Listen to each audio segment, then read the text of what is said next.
औज़ुबिल्लाहि मिनश्शैतानिर्रजीम बिस्मिल्लाहिर्रहमानिर्रहीम। मोहतरम जनाब वासिफ क़ादरी साहब, सदर ओवरसीज़ फ्रेंड्स ऑफ मजलिस इत्तेहादुल मुस्लिमीन, मोहतरम जनाब आज़मुद्दीन ओवैसी साहब, मोहतरम जनाब डॉक्टर अज़हर खादर साहब, डॉक्टर मिसबा साहब, मोहतरम जनाब मसूद शाह साहब, मोहतरम जनाब बशीर मामा साहब शे नशीन में तशरीफ़ फरमा, मोअज़्ज़ज़ उलमा इकराम, मशाइख़ीन उज़्ज़ाम, मोअज़्ज़ज़ हाज़रीन इकराम, मैं आप तमाम का बेहद शुक्रगुज़ार हूँ कि आपने अपना कीमती वक्त निकाल कर आज के इस प्रोग्राम में आपने शिरकत की। मैं आपका बेहद शुक्रगुज़ार हूँ और आपने यहाँ पर तशरीफ़ लाए। मैं वासिफ क़ादरी साहब का भी शुक्रिया अदा करता हूँ कि उन्होंने और उनके तमाम साथियों ने मुहिबान मजलिस इत्तेहादुल मुस्लिमीन ने मिलकर आज के इस प्रोग्राम और नशिस्त का एहतमाम किया। मैं ये चाहता हूँ कि एक थोड़ी देर के लिए मैं अपनी बात को आपके सामने रखूँगा और उसके बाद इंशाअल्लाह ताला मेरी आपसे ये इल्तिमास है कि अगर आपके कोई सवालात हैं और उन सवालात आप मुझसे कर सकते हैं, क्योंकि अक्सर ये होता है कि हम लोग तकारीर करने के बाद चले जाते हैं और लोगों को शिकायत होती है कि भाई वो अपने मतलब की बात करके चले गए। तो मैं अपनी बात ज़रूर करूँगा, रखूँगा यहाँ पर, और उसके बाद अगर वासिफ साहब अगर आप इजाज़त दिए तो फिर सवालात अगर आपके हैं तो इंशाअल्लाह उन सवालात का भी जवाब देकर हम आज की इस नशिस्त को इख्तिताम पजीर करेंगे। और अल्हम्दुलिल्लाह यहाँ पर बड़े बुज़ुर्ग लोग बैठे हैं जिन्होंने अपनी जवानी में मजलिस इत्तेहादुल मुस्लिमीन के लिए बहुत कुछ किया और फिर अल्लाह ने उनको हैदराबाद से यहाँ पर शिकागो या अमेरिका की सरजमीन पर लेकर आया, तो यहाँ पर उनकी मौजूदगी वतन से दूर रही, मगर सरजमीन हैदराबाद और मजलिस से लगाव उनका बरकरार रहा और उन्होंने अपनी कोशिशों से, अपनी दुआओं से, अपनी सरपरस्ती से मजलिस इत्तेहादुल मुस्लिमीन का ताउन किया। मजलिस इत्तेहादुल मुस्लिमीन की कामयाबियों में उन्होंने अपना एक बहुत अहम रोल अदा किया।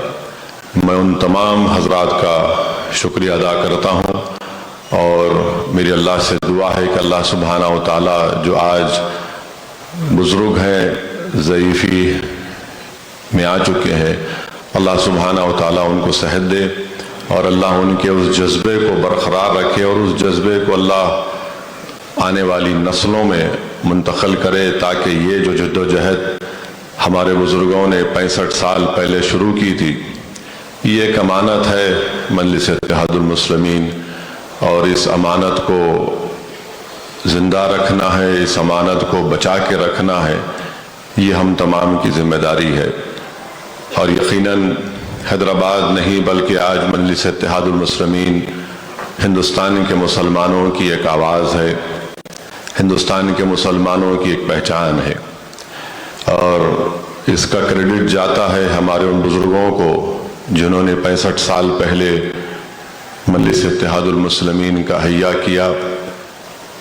क्रेडिट जाता है उन कौम और मिल्लत के ज़िम्मेदारों का जो आज इस दुनिया में नहीं है, जिन्होंने बड़े पुरअशूब दौर में इस चिराग को रोशन किया और बातिल ताकतों के तूफ़ानों में भी इस चिराग को बुझने नहीं दिया। तो आज हम यहाँ पर पहुँच चुके हैं।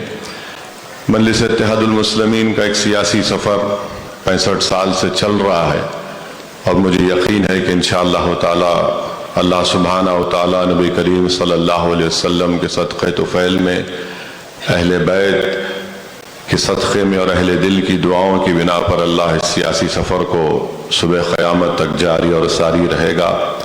और मुझे यकीन है कि मेरी इस दुनिया से चले जाने के बाद भी अल्लाह मुझसे ज़्यादा काबिल मुतहर्रिक लोगों को अल्लाह ये जिम्मेदारी सौंपेगा।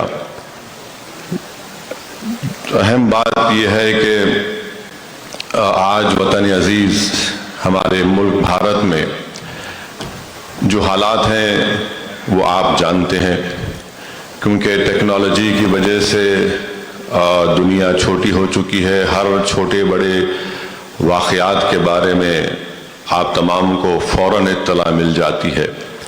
तो मैं ज़्यादा उन चीज़ों पर नहीं दोहराना चाहता हूँ जो आप तमाम लोग बाखबर हैं।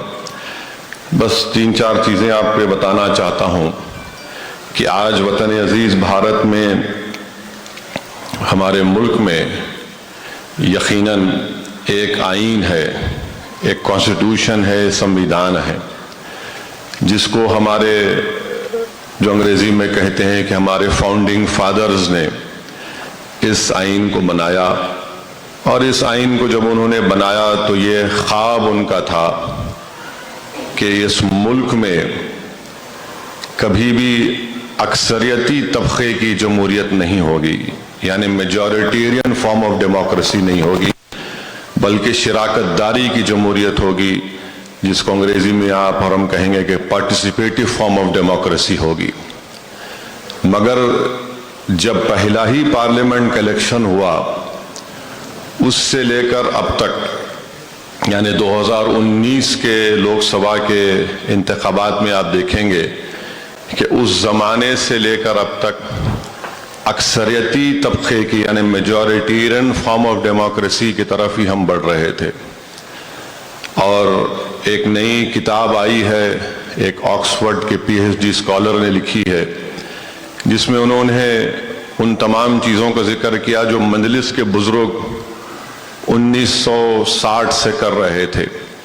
बल्कि उसमें एक वाक़े में एक इंटरेस्टिंग बात उसमें उन्होंने बताई, जो मैंने अपने मरहूम वालिद से भी सुना था, कि जब आईन बनाया जा रहा था, जिसको कानून साज असम्बली कहते हैं, कॉन्स्टिट्यूट असम्बली, उसमें मौलाना अबुल कलाम आज़ाद रहमतुल्लाह अलैह, मौलाना हिफ्ज़ुर रहमान साहब रहमतुल्लाह अलैह जब कभी भी मुसलमानों के लिए रिजर्वेशन की बात करते तो सरदार पटेल मुस्लिम लीग के उन 2 मुसलमानों को इस्तेमाल करते और हमला करवाते मौलाना अबुल कलाम आज़ाद पर, मौलाना हिफ्ज़ुर रहमान पर, कि आप लोग मुसलमानों को मेन स्ट्रीम में लाना नहीं चाहते।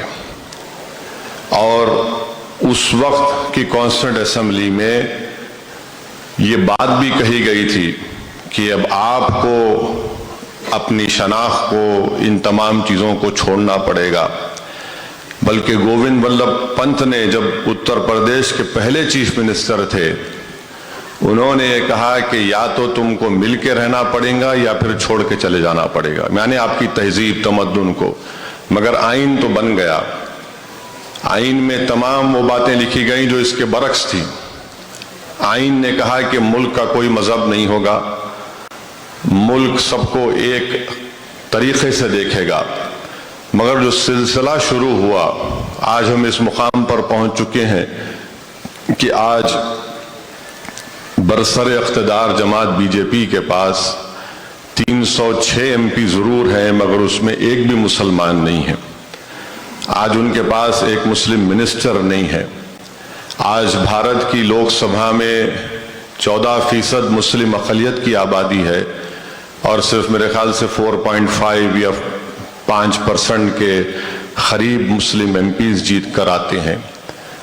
उन तमाम 22 या 23 मुस्लिम MPs में से सिर्फ 2 ऐसे MPs हैं जो उन लोकसभा की कॉन्स्टिट्यूंसी से आते हैं जहां पर मुसलमान 12 या 15% हैं। एक तो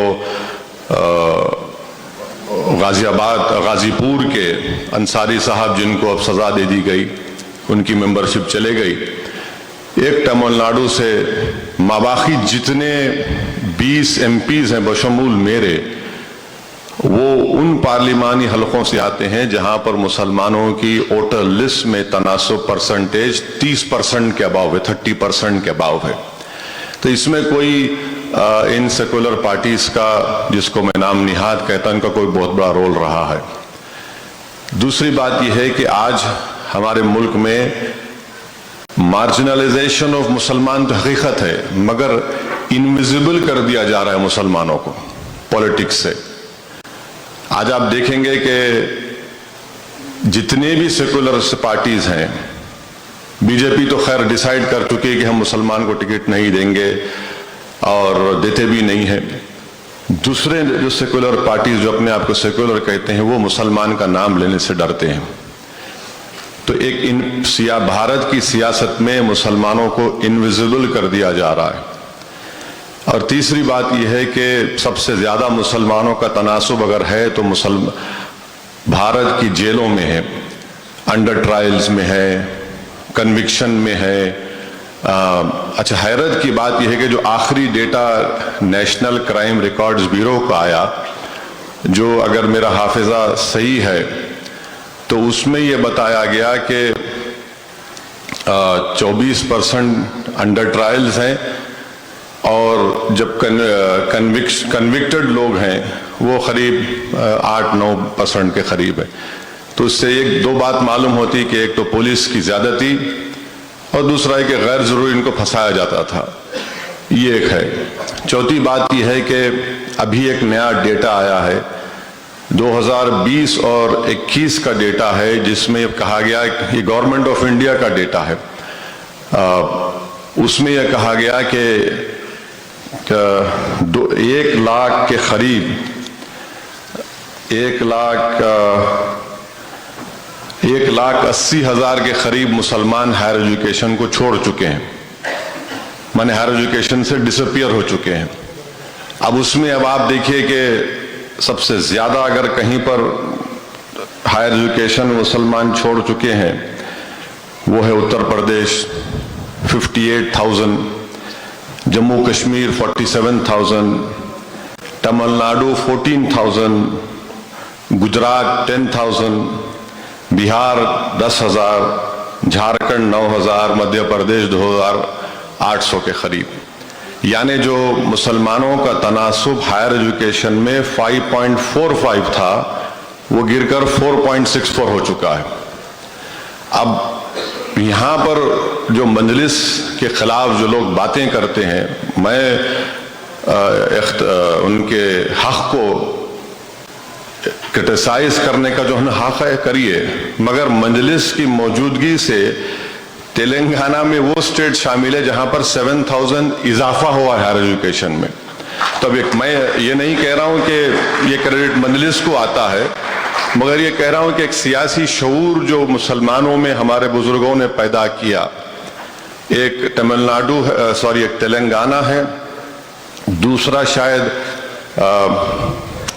और 2-3 स्टेट्स हैं। केरल तो वो तो रिवायती, वो लोग हमेशा, माने कोई स्टेट अगर मुल्क में है जहां पे हाईएस्ट लिटरेसी रेट है तो वो केरल है। तो ये एक है। और एक डेटा है कि जो गवर्नमेंट का डेटा है, 1950 से एक इंटरजेनरेशनल मोबिलिटी एक चीज है। माने अगर किसी के दादा मिसाल के तौर पर 100 रुपये कमा रहे थे तो उनका पोता दादा से ज्यादा आमदनी कमाना चाहिए। तो मुल्क में जितने जातें हैं, हमारे हिंदू भाइयों में अपर कास्ट है, बैकवर्ड कास्ट है, फिर शेड्यूल कास्ट, शेड्यूल ट्राइब है, ये सब में माने अगर कोई अपर कास्ट हिंदू के दादा 100 रुपये कमा रहे थे तो उनका पोता उससे ज्यादा कमा रहा है। अगर कोई दलित के दादा 100 रुपये कमा रहे थे तो उनका पोता उससे ज्यादा कमा रहा है। शेड्यूल ट्राइब का अगर कोई दादा किसी का 100 रुपये कमा रहा था तो पोता उससे ज्यादा कमा रहा है। एक ही कम्युनिटी है, 1950 से लेकर अब तक, अगर दादा 100 रुपये कमा रहे थे तो पोता 70 रुपये कमा रहा है। ये गवर्नमेंट का डेटा है, मेरा डेटा नहीं है। अच्छा, फिर आप आ जाइए, एक और डेटा है जिसमें इस बात को कहा गया कि जो मुल्क में सबसे गरीब जो है, माने पोरेस्ट ऑफ द पोर, उसमें 1/5 मुसलमान है, उसमें 1/5 मुसलमान है। अब इसको आप सामने रख के आप खुद एक फैसला कर लीजिए कि क्या हो रहा है। और इस साल का जो बजट है उसमें नरेंद्र मोदी की सरकार तो बड़े दावे करती है, सबका साथ, सबका विकास, सबका विश्वास, मगर उन्होंने जो प्री मैट्रिक स्कॉलरशिप का अमाउंट था उसको कम करके सिर्फ 9वीं और 10वीं जमात के लिए कर दिया। जबकि इसी गवर्नमेंट के पास एक कुंडू कमेटी की रिपोर्ट है जो 2014 अक्टूबर में दी गई थी। प्रोफेसर कुंडू थे उसमें और हैदराबाद के मायानाज इकोनॉमिस्ट मेरे भाई जनाब आमिरुल्लाह खान साहब, शाबान साहब, बड़े बड़े इकोनॉमिस्ट थे। उन्होंने, अगर आप उस रिपोर्ट को नेट पर जाकर देखेंगे तो शायद पेज नंबर 226 या 200-250 के दरमियान में होगा कि उसमें उन्होंने चार्ट दिया कि biggest contributing factor of Muslim drop out rate, सबसे पहला लिखा गया कि फाइनेंशियल वेरवितौल नहीं है। उसके बाद लिखा गया कि हाँ, मुसलमानों में थोड़ा इंटरेस्ट नहीं है पढ़ाने का।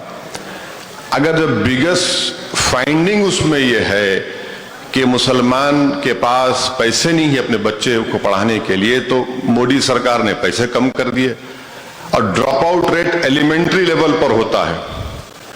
आज आप हैदराबाद में भी जाकर देखिए, अब एकेडमिक ईयर शुरू हो चुका है, प्राइवेट स्कूल्स में पूरे बच्चे रहते। जैसा सितंबर अक्टूबर आता, आप किसी प्राइवेट स्कूल से पूछ लीजिए, एडमिशन उनके पास गिरते, और गवर्नमेंट के स्कूल में फिर एडमिशन बढ़ते अक्टूबर नवंबर से। यानी लोग, मुसलमान में ख्वाहिश है पढ़ाने की, ये बार बार ये बोलते हैं इनको शौक नहीं है, सब झूठ है, ये इसका डेटा है, मगर पैसे नहीं है पढ़ाने के लिए, बेसिक एजुकेशन के लिए, तो ये तकालीफ हो रही हैं। गवर्नमेंट ने स्कॉलरशिप कम कर दिए। अब हायर एजुकेशन में आपने देखा कि 1,80,000 मुसलमान गैब हैं। तो इस गवर्नमेंट ने क्या किया कि जितनी फेलोशिप मिलती थी मौलाना अबुल कलाम आजाद के नाम से, उसको बंद कर दिया। यानी अब आप कोई पीएचडी या फिर दूसरी चीजें नहीं कर सकेंगे, ये एक चीज है। उससे हटकर अगर आप देखेंगे तो पिछले 9 साल से एक मंसूबाबंद तरीके से मॉब लिंचिंग होती है गाय के गोश्त के नाम पर, लव जिहाद के नाम पर, कभी हिजाब के नाम पर झगड़ा हो जाता है, कभी हलाल गोश्त के नाम पर गड़बड़ हो जाती है। अब हद ये हो गई है कि उत्तरकाशी उत्तराखंड में परोला मुकाम है, वहां पर मुसलमान घरों पर एक एक्स मार्क लगा दिया गया है और लगाकर उनसे पोस्टर चिपका दिए गए कि जून 15 तक आप लोग इस इलाके को छोड़ के चले जाएंगे। अच्छा, उसमें छोड़ के चले जाने वालों में सबसे पहले कौन भाग गया? उसमें बीजेपी के मुस्लिम माइनॉरिटी का लीडर जो 25 साल से रहता था, उन्हें घर को लॉक डाल के भाग गया और ओपनली वीडियोस जारी होते हैं कि आपका जेनोसाइड होगा, आपका कत्लेआम होगा। सुप्रीम कोर्ट ने कहा कि 100 मोटो एक्शन लो हेट स्पीच के ऊपर, मगर क्योंकि सुप्रीम कोर्ट को छुट्टियां हैं, ये लोग अपनी जबान को खुला रख दिए हैं। तो ये एक माहौल जो मुल्क में बन रहा है, और मैं नहीं बल्कि जो जेनोसाइड का एक्सपर्ट है जिसका नाम आपने सुना होगा, ग्राहम स्टेंटन ने कहा कि जो रवांडा में हुआ, हम लोग, उसने कहा मैं नहीं चाहता कि हमारे मुल्क में हो, क्या हम स्टेज 2 पे आ चुके हैं। मेरे नहीं, आप देख लीजिए उनका जो, जिसने रवांडा के जेनोसाइड को प्रेडिक्ट किया था वो सही निकला। आज जो वतन अजीज के बारे में ये कह रहे हैं, मैं हरगिज नहीं चाहता कि जेनोसाइड हो। और फिर अगर आप मौजूदा दौर में जो वतन अजीज में भारत में हो रहा है, उसका ये मेरा जाती नजरिया है। हम लोग मैल्कम एक्स और मार्टिन लूथर किंग के उस जमाने की जद्दोजहद को नहीं देख रहे हैं, हम लोग 1930 के जर्मनी को देख रहे हैं। और 1930 के जर्मनी में भी ऐसे ही हेट स्पीचेस शुरू हुए थे जूइश कम्युनिटी के खिलाफ। उसके बाद उन पर हमले शुरू हुए, फिर उसके बाद ये हुआ कि हिटलर को ये बात पसंद नहीं आई, तो हिटलर ने कहा कि पिक्चर बनाओ यहूदियों के खिलाफ और ये बताओ कि ये यहूदी जर्मन नेशन के खिलाफ हैं। तो उसमें एक मशहूर पिक्चर बनाई गई थी इटर्नल जू के नाम से, जिससे यहूदियों पर हमले हुए। अब आप देख रहे एक पिक्चर बन गई द केरला स्टोरी, एक पिक्चर बन गई कश्मीर फाइल्स, अब एक कोई बनेगी और एक कोई बनेगी। आखिर में यह हुआ जर्मनी में कि क्रिस्टलनाक मूवमेंट हुआ, उसके बाद राइक्सटैग को जलाया गया। फिर दुनिया ने देखा कि 70 लाख यहूदियों को या तो गैस चैम्बर में डालकर या फिर उनको जेलों में डालकर या फिर ट्रेनों में डालकर उनको भगा दिया गया। तो ये हम 1930 में जो जर्मनी में हुआ, वो हम बदबख्ती हमारी ये है कि हम 2023 में हमारे उस वतन अजीज में देख रहे हैं जहां पर हमारे बुजुर्गों ने इस मुल्क को आज़ाद कराने के लिए क्या क्या नहीं किया। इस मुल्क को आज़ाद कराने के लिए एक कमज़ोर बादशाह ने ज़ईफ़ी में अपने दो बेटों के कटे हुए सरों को देखा। एक बहादुर बादशाह ने अपने हाथ में तलवार लेकर जामे शहादत नोश फरमा लिया। एक बहादुर बादशाह ने बंगाल की सरजमीन पर अपना सब कुछ लुटा दिया। एक बहादुर मुसलमान मुजाहिद आज़ादी ने उनकी जिंदगी का अख्तिताम लंदन में हुआ तो उनको दफन किया गया बैतुल मुक़द्दस की सरजमीन में। एक मुजाहिद आज़ादी ने जेल में बैठकर कुरान करीम की तफसीर लिखी, जिसको हम मौलाना अबुल कलाम आज़ाद के नाम से जानते हैं। आज उनके ताल्लुक से दिल्ली यूनिवर्सिटी के पॉलिटिकल साइंस में उनके चैप्टर को निकाल दिया गया। आज उस वतन अजीज के लिए हमारे लोगों ने क्या क्या नहीं किया, मुसलमानों ने। आज उन्हीं के कुर्बानियों को ख़त्म किया जा रहा है और इस वतन को एक नया रुख दिया जा रहा है। तारीख को मिसमार किया जा रहा है कि भाई सल्तनत मुग़लिया का कोई रोल नहीं रहा। मुझे कोई मोहब्बत नहीं है सल्तनत मुग़लिया से, मगर तारीख का हिस्सा रहा है। भाई आप नहीं पढ़ाएंगे तो फिर लाल किला के नरेंद्र मोदी बनाए जो 15 अगस्त के दिन खड़े होकर झंडा लहराते हैं। ये समझ में नहीं आया मेरे को आज तक। आप हिस्ट्री निकाल देंगे, हिस्ट्री से निकाल देंगे, ठीक है। आप हिस्ट्री से निकालेंगे तो क्या पढ़ाएंगे बच्चों को, क्या बोलेंगे जब बच्चा देखेगा लाल किला कौन बनाए? आप तो ये तो नहीं कह सकते ना कि एलियंस मार्स से आकर बनाकर चले गए। कुछ तो बोलना पड़ेगा। अगर टीपू सुल्तान की कोई फोटो उठाता है तो उस पर केस बुक हो जाता है। वो टीपू सुल्तान जिसने अंग्रेजों से अपने सामने अपना सर नहीं झुकाया और तलवार हाथ में थी जब टीपू जमीन पर गिरकर शहीद हो गए। और उसी टीपू सुल्तान को जब भारत का आईन बना 1950 में और 26 जनवरी 1950 को जब वो कॉन्स्टिट्यूशन पूरे मुल्क में नाफिद हुआ, तो नाफिद होने से पहले तमाम बुजुर्गों ने उस किताब पर साइन की। उस किताब में राम सीता की फोटो है, गुरु नानक की फोटो है, झांसी की रानी की फोटो है, गौतम बुद्ध की फोटो है, महावीर की फोटो है, उसमें टीपू सुल्तान की भी फोटो है। आज आप उसकी फोटो पे केस बुक कर रहे हैं। अगर कोई औरंगजेब की फोटो उठाया तो मुझसे किसी मीडिया के लोगों ने पूछा कि इस पर तबसरा करिए। मैंने बिल्कुल तबसरा करने तैयार हूं, मगर आप इसको ऑथेंटिकेट कर दो कि ये औरंगजेब की फोटो है। औरंगजेब को मर के 300 साल हो गए। 1850 40 तक फोटोज को मान सकते, मतलब एक फोटो औरंगजेब की है क्या? बोले नहीं वो औरंगजेब की हो सकती है। मतलब हो सकती है तो फिर मैं क्या करूं? माने 1990 में आप लोगों को याद होगा बाबरी मस्जिद का जब वेजिटेशन चल रहा था तो उस वक्त गाली दी जाती थी मुसलमानों के बाबर की औलाद।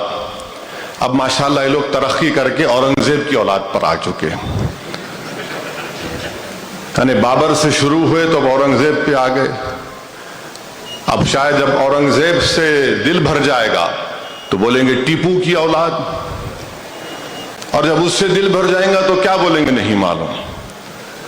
तो ये मुल्क में एक कॉम्पिटिटिव कम्युनलिज्म चल रहा है। मैं आपको कोई मायूस करना नहीं चाहता हूं। बहुत से लोगों को बड़ी उम्मीद है कि कांग्रेस पार्टी कुछ करेगी। हम भी उम्मीद करते, करो आप, हम नहीं रोकना चाह रहे आपको, मगर आप ये बताओ कि अगर आपका मुकाबला ये होगा कि मोदी से बड़ा हिंदुत्व आइडियोलॉजी का लीडर मैं हूं, तो फिर लोग जाहिर है ओरिजिनल को पसंद करते, क्लोन को पसंद नहीं करते। बल्कि उनको क्लोन भी नहीं कहना चाहिए, उनको क्लाउन कहना चाहिए। तो लोग ओरिजिनल को पसंद करेंगे। जहर का मुकाबला जहर से आप करेंगे तो सब मर जाएंगे। अंधेरे का मुकाबला अंधेरे से करेंगे तो हमेशा के लिए अंधेरा हो जाएगा। आप जुल्म का मुकाबला कैसे करेंगे? आप बताएंगे कि नहीं मैं भी बड़ा वैसा रहूंगा। तो ये हालात हैं। और हम तो कोशिश कर रहे हैं। मैं तो ये कोशिश, मेरी हमेशा हमारी पार्टी कोशिश यही रही कि भाई मुसलमानों की एक सियासी क़यादत बने, मुसलमानों का पॉलिटिकल रिप्रेजेंटेशन बढ़ेगा तो मुसलमान अपनी बात कर सकेंगे। और अगर आज बीजेपी इख्तिदार पर है तो इसमें कोई मुसलमानों का रोल नहीं है, और उसमें अल्हम्दुलिल्लाह मजलिस का भी कोई रोल नहीं है। मैं तो हमेशा कह रहा हूं, जो हमारे लोग हम पर इल्जाम लगाते हैं, मैं उनसे कहूं कि भाई आप ये फेसबुक पे लिख के, ट्विटर पे लिख के, अखबार में एक बयान दे के, किसी के घर में बैठ के आप बोल रहे हैं, भाई आप बैठ के मेरे सामने बात करो, मैं तैयार हूं आपकी बात को सुनने के लिए। आप वो भी करना नहीं चाहते। 2014 में नरेंद्र मोदी को एक दिल्ली में बड़ी मशहूर ऑर्गेनाइजेशन है CSDS, centre for social studies, centre for social and development studies, वो वाहिद ऑर्गेनाइजेशन है जिसने ये कंक्लूजन तज्जिया किया कि 31% 31% मोदी को वोट मिला 14 में। उसमें सब हिंदुओं में जितने कास्ट हैं, दलित के जितने बरादरियां हैं और मुसलमान, तो उसमें यह कहा गया कि 6% मुसलमानों ने 2014 में वोट दिया।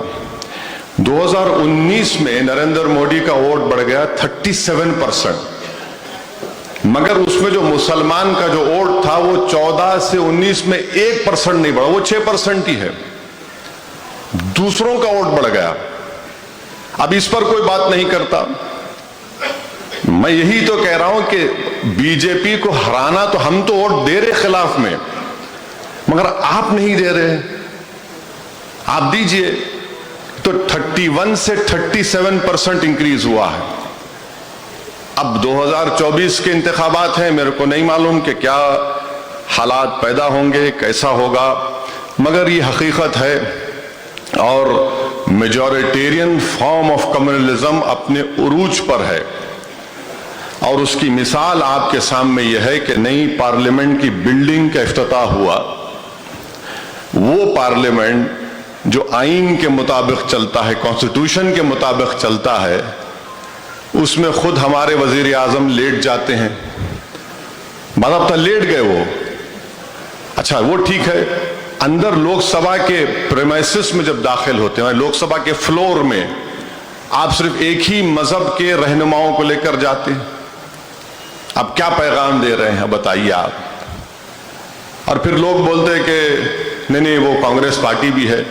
तो मध्य प्रदेश में कांग्रेस पार्टी ने तय किया कि हम अपने मजहबी फेस्टिवल्स को मनाएंगे। अब मजहबी फेस्टिवल्स मजलिस भी मनाती, मगर एक प्रोग्राम के तहत हम मनाएंगे, वो आप कर रहे हैं।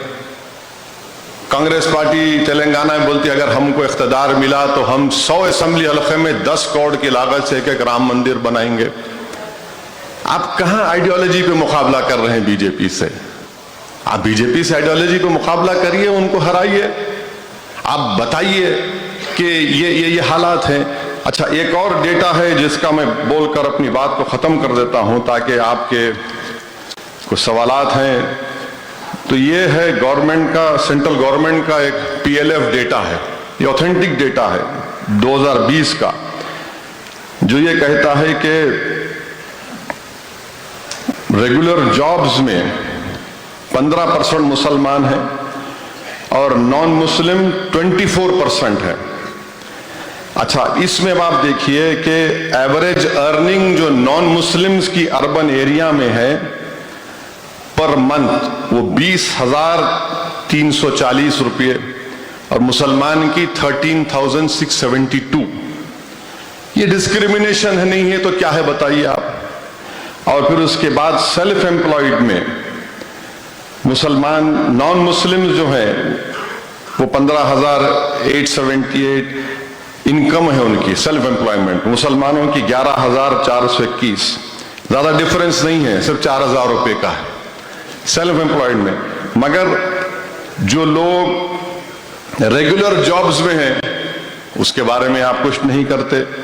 कैजुअल वेजेस में आप देख लीजिए, कैजुअल वेजेस में मुसलमान और गैर मुस्लिम बराबर हैं, 8,770 और 8,600 के करीब हमारे हिंदू भाई कमाते हैं।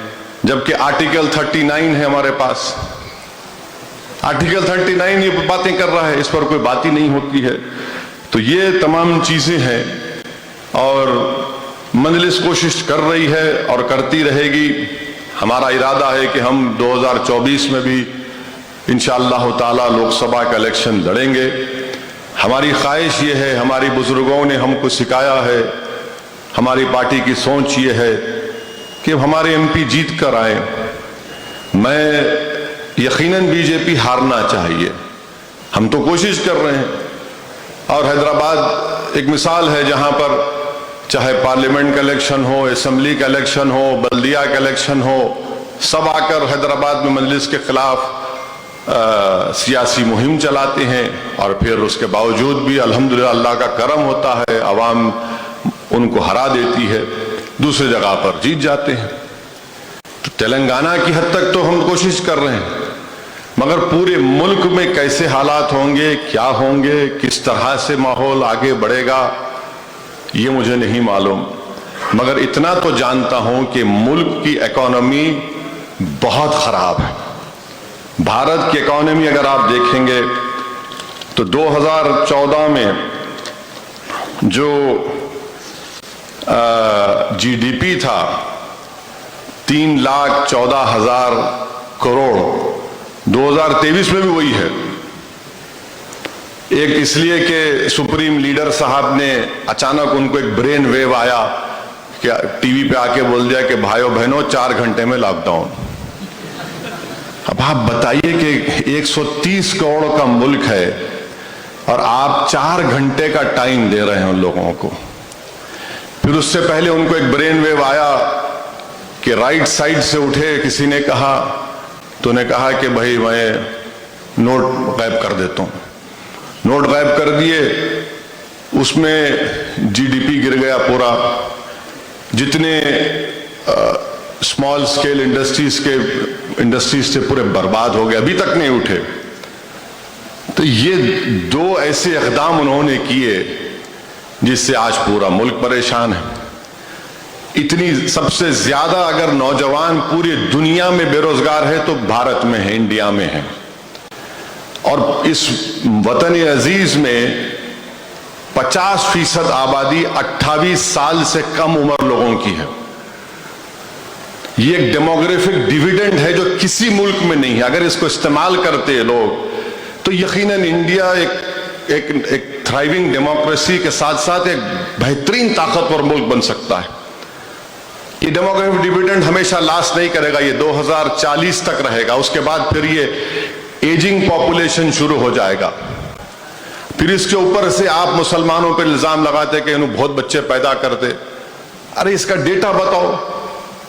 जो टोटल फर्टिलिटी रेट है मुसलमानों का वो बहुत गिरा है, 4.9 से मेरे ख्याल से अब 3.9 या 4 तक आ चुका है। सबसे ज्यादा गिरा है TFR रेट। उसमें बात नहीं करने में बच्चे बहुत पैदा कर रहे हैं। कहां पैदा कर रहे भाई, आप डेटा तो दो। अब बोलते नहीं आप लोग बहुत शादी करते, मतलब वो भी डेटा दो। जो लास्ट सर्वे हुआ था उसमें हमारे हिंदू भाइयों में और मुसलमानों में ज्यादा फर्क नहीं था दूसरी बीवी का। डेटा बोल रहा है ज्यादा फर्क नहीं था। अब चौथी बात बोलते कि नहीं नहीं अब इससे हम यूनिफॉर्म सिविल कोड लेकर आएंगे। अरे यूनिफॉर्म सिविल कोड किस बुनियाद पर लाएंगे आप, किस बुनियाद पर लाएंगे? नहीं, आपके पास जो है औरतों को हुकूक नहीं मिलते, आपके पास औरतों को ये नहीं मिलता। अब जब हम सवाल करते हैं कि भाई आप बताओ दया भागा स्कूल ऑफ थॉट होगा या मीताक्षरा स्कूल ऑफ थॉट होगा, फिर हम जब सवाल करते कि विल पावर अगर आप खत्म करेंगे क्या, विल पावर खत्म नहीं कर सकते। मगर इस्लाम में कोई विल के जरिए अपनी पूरी जायदाद अपनी एक औलाद को नहीं दे सकता। मेरे ख्याल से 1/3 है, उलमाए कराम मौजूद है, वो मुझे करेक्ट कर सकते। वो विल पावर आप खत्म नहीं करना चाहेंगे। मकसद क्या है कि मुसलमानों को उनकी तहजीब से, उनके तमद्दुन से, उनके मजहब से उनका रिश्ता खत्म कर दो। और ये बार बार जो आरएसएस की तरफ से बोला जाता है कि मुसलमान यहां पर थे, अभी उनका रिसेंट स्टेटमेंट आया आरएसएस के चीफ का कि इस्लाम जो है वहां पर गया, खत्म हो गया, मगर कहीं पर सेफ है तो इंडिया में है। यानी आप कौन होते हैं सेफ बोलने वाले? ये तो कॉन्स्टिट्यूशन है, कॉन्स्टिट्यूशन है तो हम सेफ है। और फिर आप कौन होते हैं कि इन्वेडर्स बोलते हैं मुसलमानों को? अगर इन्वेडर्स हैं तो आर्यन इन्वेडर्स हैं। इस मुल्क में अगर ये इंडिया किसी का है तो ट्राइबल्स का है। एंथ्रोपोलॉजिस्ट ने प्रूफ किया है ये ट्राइबल्स का है और द्रविडियंस का है। खुद तिलक जितने बड़े लीडर हैं उन्होंने कहा कि हम ब्राह्मण लोग जो है आर्टिक से आए थे, आर्टिक से, ऑन रिकॉर्ड उन्होंने कहा। आप इन्वेडर बोलते, बट इन्वेडर तो सब बन चुके हैं। अब आरएसएस बीजेपी औरंगजेब जिम्मेदार है, अकबर जिम्मेदार है, बाबर जिम्मेदार है। अरे भाई आप कहां जा रहे हैं? और अगर वो जिम्मेदार है तो मैं कैसे जिम्मेदार हूं? हमारा उनसे क्या ताल्लुक है? जब आजादी की लड़ाई लड़ी जा रही थी तो उस वक्त सब बातें नहीं की गई थी, मगर आजादी का अमृत उत्सव भी मनाएंगे और फिर इन तमाम चीजों को वो भी कर देंगे। और आपको जान के हैरत होंगी कि हमारे वजीर आजम साहब ने बंबई में एक बहुत बड़े अस्पताल की इनॉग्रेशन में कहा कि प्लास्टिक सर्जरी और स्टेम सेल रिसर्च 5000 साल पहले भारत में आ चुका था। नहीं मालूम था मेरे को। 5000 years ago प्लास्टिक सर्जरी और स्टेम सेल रिसर्च 5000 years पहले आ चुका था।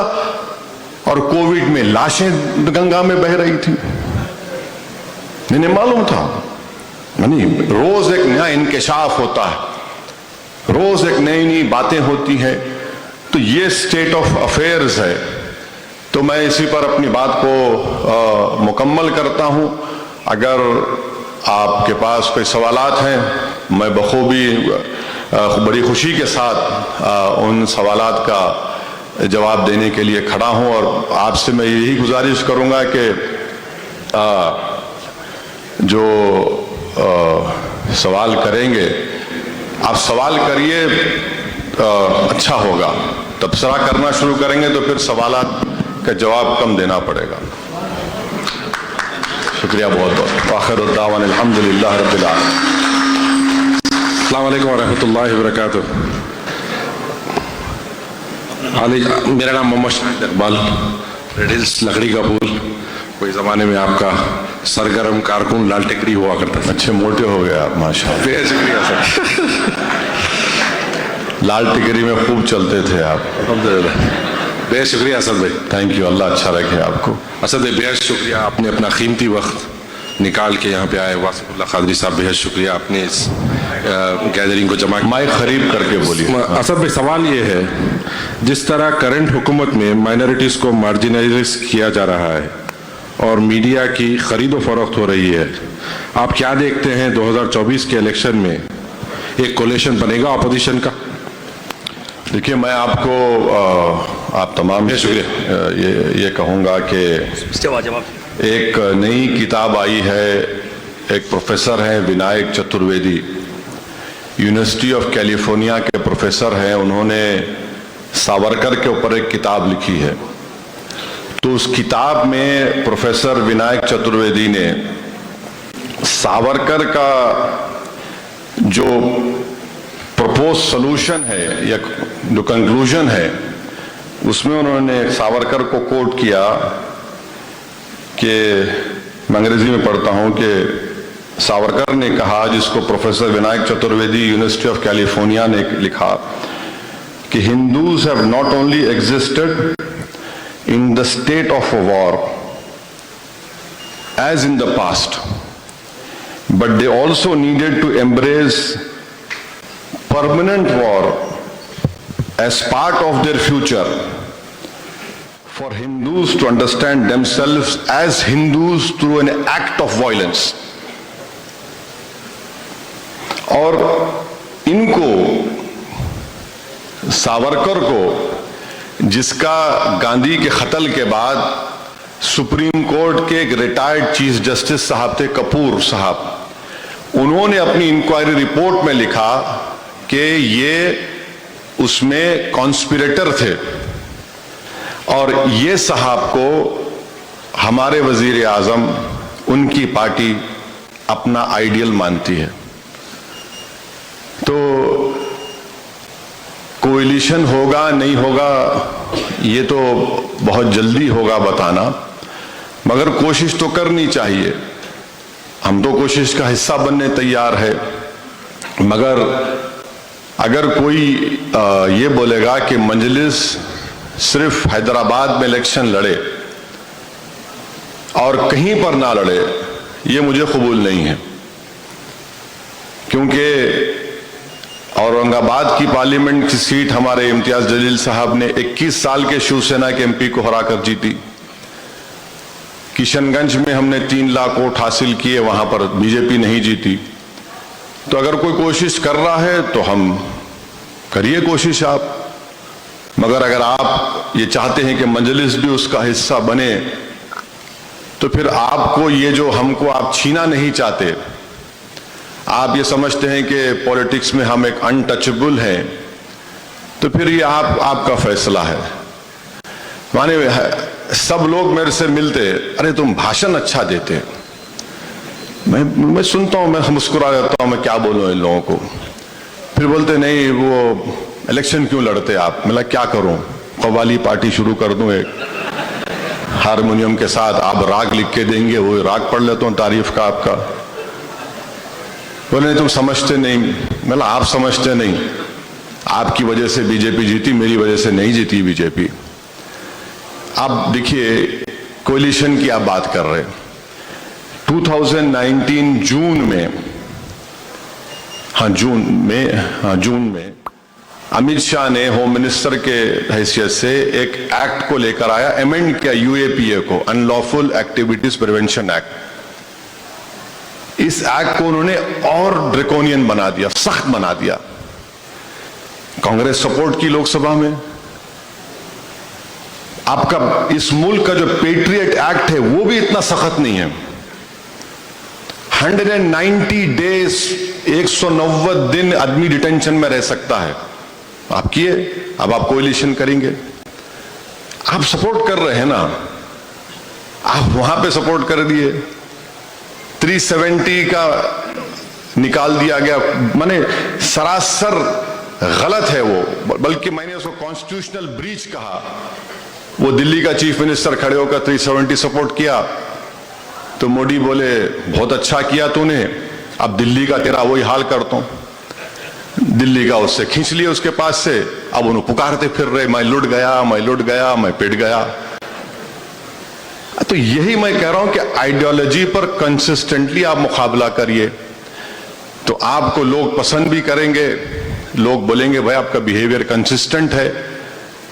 चीन हमारे मुल्क की 2000 स्क्वायर किलोमीटर पर कब्जा करके बैठा है, 2000 स्क्वायर किलोमीटर पर डेप्सांग और डेपचाक में। आप उठाकर देख लो, आप किसी रिसर्चर से रिसर्च करो, सबसे ज्यादा बोलने वाला मैं हूं। और मैं इसलिए कह रहा हूं क्योंकि 1961 में अब्दुल वाहिद ओवैसी ने मजलिस के सालाना इजलास में उस वक्त कहा था कि मुल्क को सबसे बड़ा खतरा चीन से होने वाला है।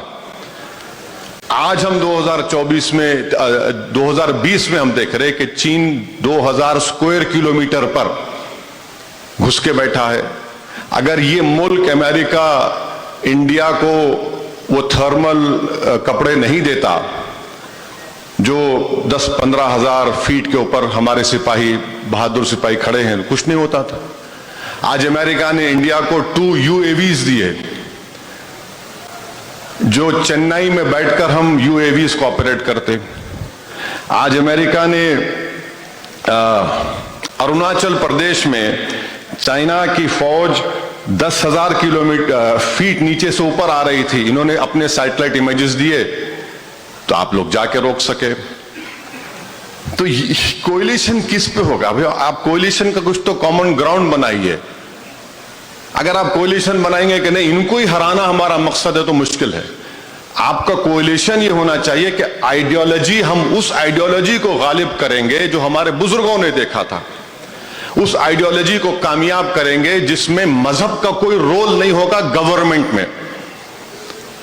यह होना चाहिए आइडियोलॉजी। ये होनी चाहिए कि जो लोग इस मुल्क की जमहूरी इंस्टीट्यूशंस को कमजोर कर रहे हैं उनको हम मजबूत करेंगे।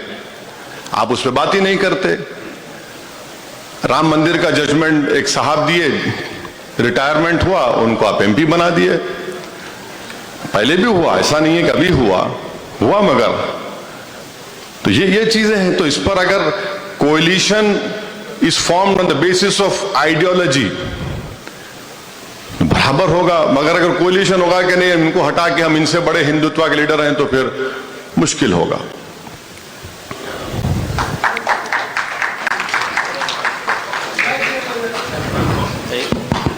अस्सलामु अलैकुम रहमतुल्लाहि व बरकातुहू।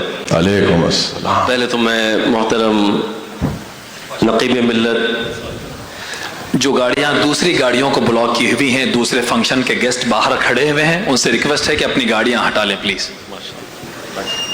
मोहतरम असदुद्दीन ओवैसी भाई साहब को अमेरिकन इस्लामिक सोसाइटी और कुल हिंद सुन्नी उलमा बोर्ड की जानिब से दिल की अथाह गहराइयों से मरहबा कहता हूँ, खुशामदीद और वेलकम करता हूँ और हदिया तबरीक पेश करता हूँ मेरे बरादर अकबर मोहतरम वासिफुल्लाह कादरी संजरी पाशा साहब को कि उन्होंने इस परदेश में भी अपने देश की बातें सुनने और सुनाने का ऐसा पुरसुकून अंदाज में मौका फराहम फरमाया।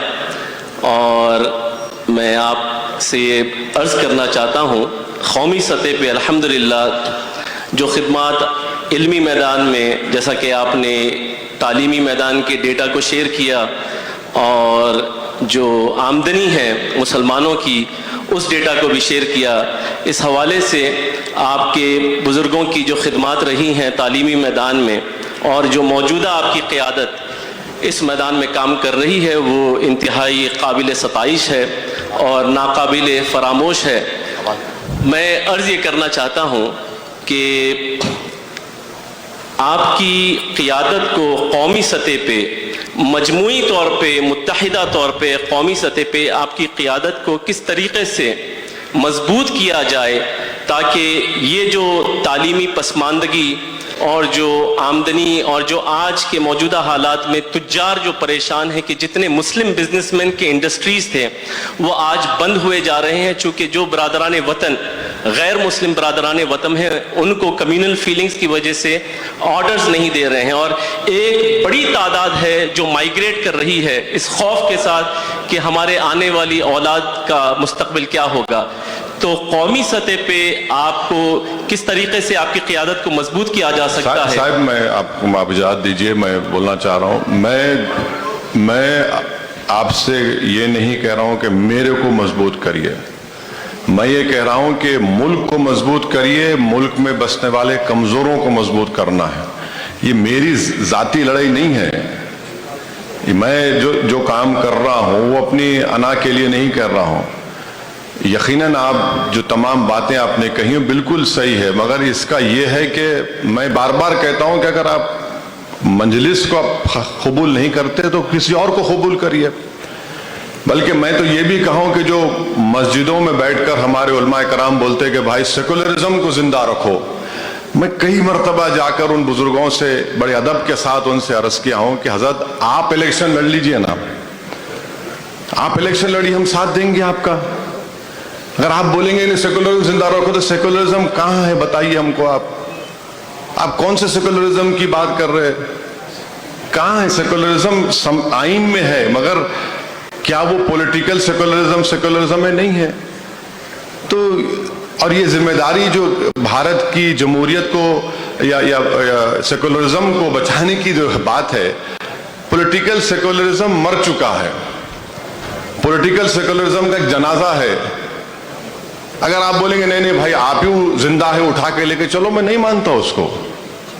आपका कहाँ है, आपका कन्विक्शन कहाँ है, आपका खड़े कहाँ रहते हैं आप?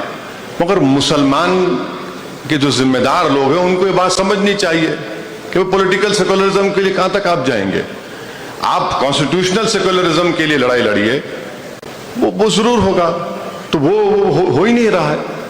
तो ये बड़ी परेशानी की बात है कि आप ऐलान कर देते, उसके बाद फिर आप बोलते नतीजा नहीं निकलता। मैं यूपी इलेक्शन की मिसाल दे रहा हूं, मैं सबसे मिला यूपी इलेक्शन में। मैं हिंदुस्तान के बहुत बड़े हजरत मौलाना है, मेरे पास दो लोगों को भिजाए, दो मुफ्तियों को, बोले कि आप हजरत का पैगाम लाए। मेरा सर आंखों पे हुक्म करिए। बोले नहीं हजरत ये फरमा रहे कि आप इलेक्शन मत लड़िए। मैं बोला बहुत मुश्किल है। बोले क्यों? बोला मैं आधे समंदर में पहुंच चुका हूं, अब वापिस पलट के कहां से आऊंगा मैं? तो बोले क्या फिर क्या हो सकता है? बोला आप मेरा अलायंस करा दो समाजवादी पार्टी से। तो बोले बड़ी अच्छी बात है, कितनी सीट होना? बोला 10 होना। उत्तर प्रदेश में 400 असेंबली, मतलब 10 दीजिए, और वो 10 वहां से दीजिए जहां पर समाजवादी का कोई एमएलए ना हो, या फिर आप सेकंड नंबर पे वहां पर, मैं 10 दे दो मेरे को आप। बड़ी माकूल बात है। जाके हजरत को बताए। मैं पूछा भाई क्या बात हुई? बोले हजरत बड़े खुश हुए आपसे। मैं खुश तो हुए मगर मेरे दिल को भी खुश कर दो आप कुछ बोल के। तो बोले हम आपको बताएंगे, बता ही नहीं। और मैं उनको बोला देखो मैं आपको बता रहा हूं, आप बीजेपी को नहीं रोक पाएंगे, उत्तर प्रदेश बीजेपी जीत रही है। तो मुस्कुराए मुझ पर। मैं बाद में पूछा, मैंने क्यों मुस्कुरा रहे आप? बोले नहीं नहीं असद साहब आप अभी उतना तजुर्बा हासिल नहीं करे। बोला बिल्कुल सही है, कौन दावा कर रहा है कि मैं अरस्तु सियासत हूं? मुझे थोड़ा बहुत अंदाजा है। जीत रही है बीजेपी, आप अपनी लीडरशिप को बनाइए। बोले नहीं आया, कोई जवाब नहीं आया।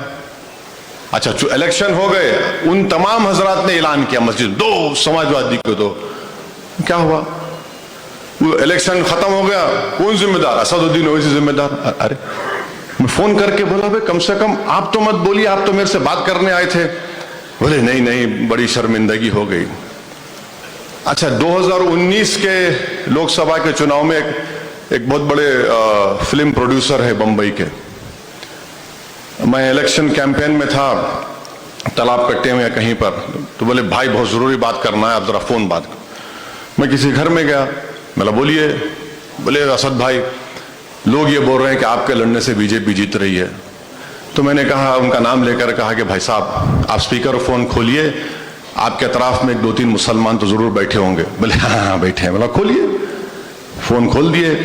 उसके बाद में बोला इन तमाम से कहिए कि वजू कर लीजिए, 2 रकात नफिल नमाज पढ़ लीजिए और अल्लाह से दुआ करिए कि अगर असदुद्दीन ओवैसी मिला हुआ है तो अल्लाह उसको बर्बाद कर दे, और अगर झूठ बोल रहा है तो ये बर्बाद हो जाए। अगर इनमें इतना भी हिम्मत नहीं है तो चलिए काबतुल्लाह में चल के खड़े रह के आप बोल दीजिए बात। अगर वो नहीं तो रसूलुल्लाह सल्लल्लाहु अलैहि वसल्लम के रोजे मुबारक में चल के बोलिए। तो फौरन वो प्रोड्यूसर साहब फौरन उठा लिया, अरे भाई आप क्या कह रहे हैं, लोग तो परेशान हो रहे हैं। बोला परेशान क्यों हो रहे हैं? बोला मैं 3 सीट लड़ रहा हूं। चलिए 3 सीट का कौन सौदा करता मेरे से? तो नहीं आपकी तकरीर से इंपैक्ट पड़ता है। मिला हमारे अब्बा हमारे बुजुर्ग हमारे को जबान छोड़कर गए, अगर आप जबान ही काटना चाह रहे बोल तो फिर हम खबर में सो जाएंगे जाके। तो ये इस तरह की बातें होती हैं। नहीं इलेक्शन मत लड़िए, वो मत करिए। लड़ाई ये हो रही है कि कैसे इस मुल्क के आइन को बचाया जाए, कैसे इस नफरत को खत्म किया जाए। लड़ाई साहब मेरे लिए नहीं हो रही है, अगर मैं नहीं रहूंगा तो कोई और लड़ेगा लड़ाई है, मगर ये चीजें हो रही हैं।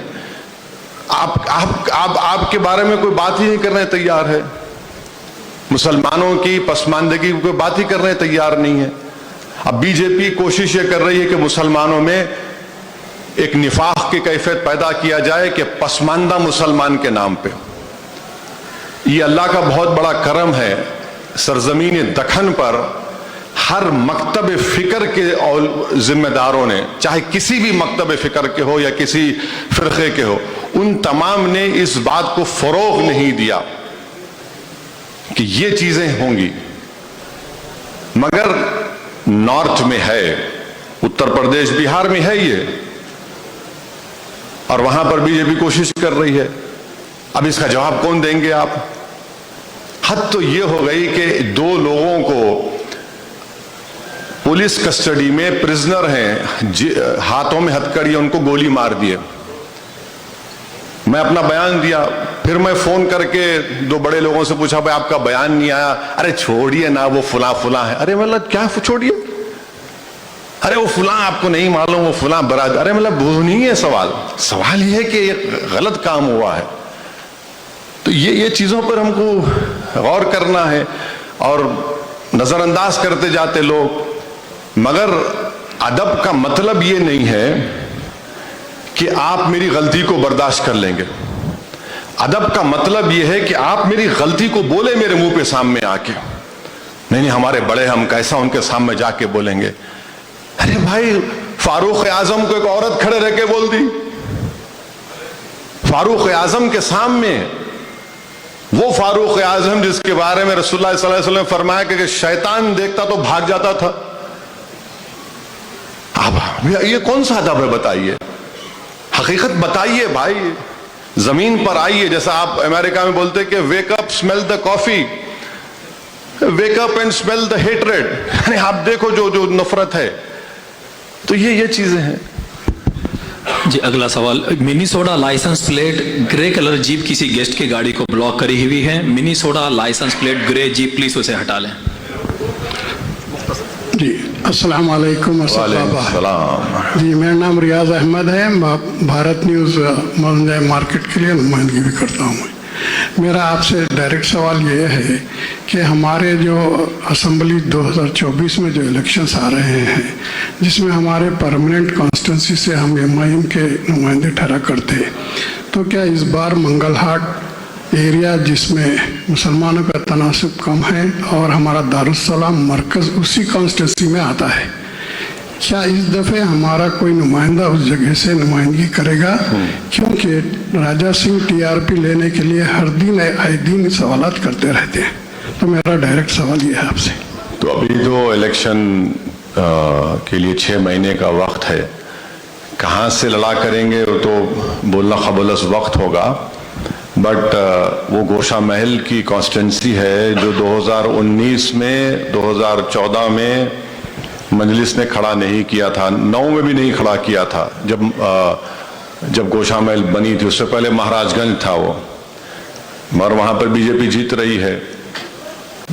अब 2024 में क्या होगा वो तो बताना जल्दी होगा, मगर हमारी कोशिश ये है कि जिसने अल्लाह के रसूल सल्लल्लाहु अलैहि वसल्लम के शान में गुस्ताखी की, अल्लाह सुब्हानहू व तआला उसको दुनिया में भी रुसवा करेगा, और इंशाअल्लाह ताला हम भी कोशिश करेंगे और करते आ रहे हैं।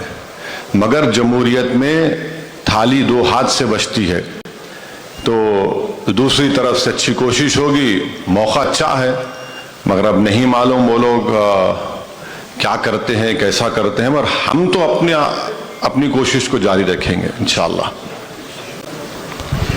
अस्सलाम वालेकुम रहमतुल्लाहि व बरकातहू। वालेकुम अस्सलाम।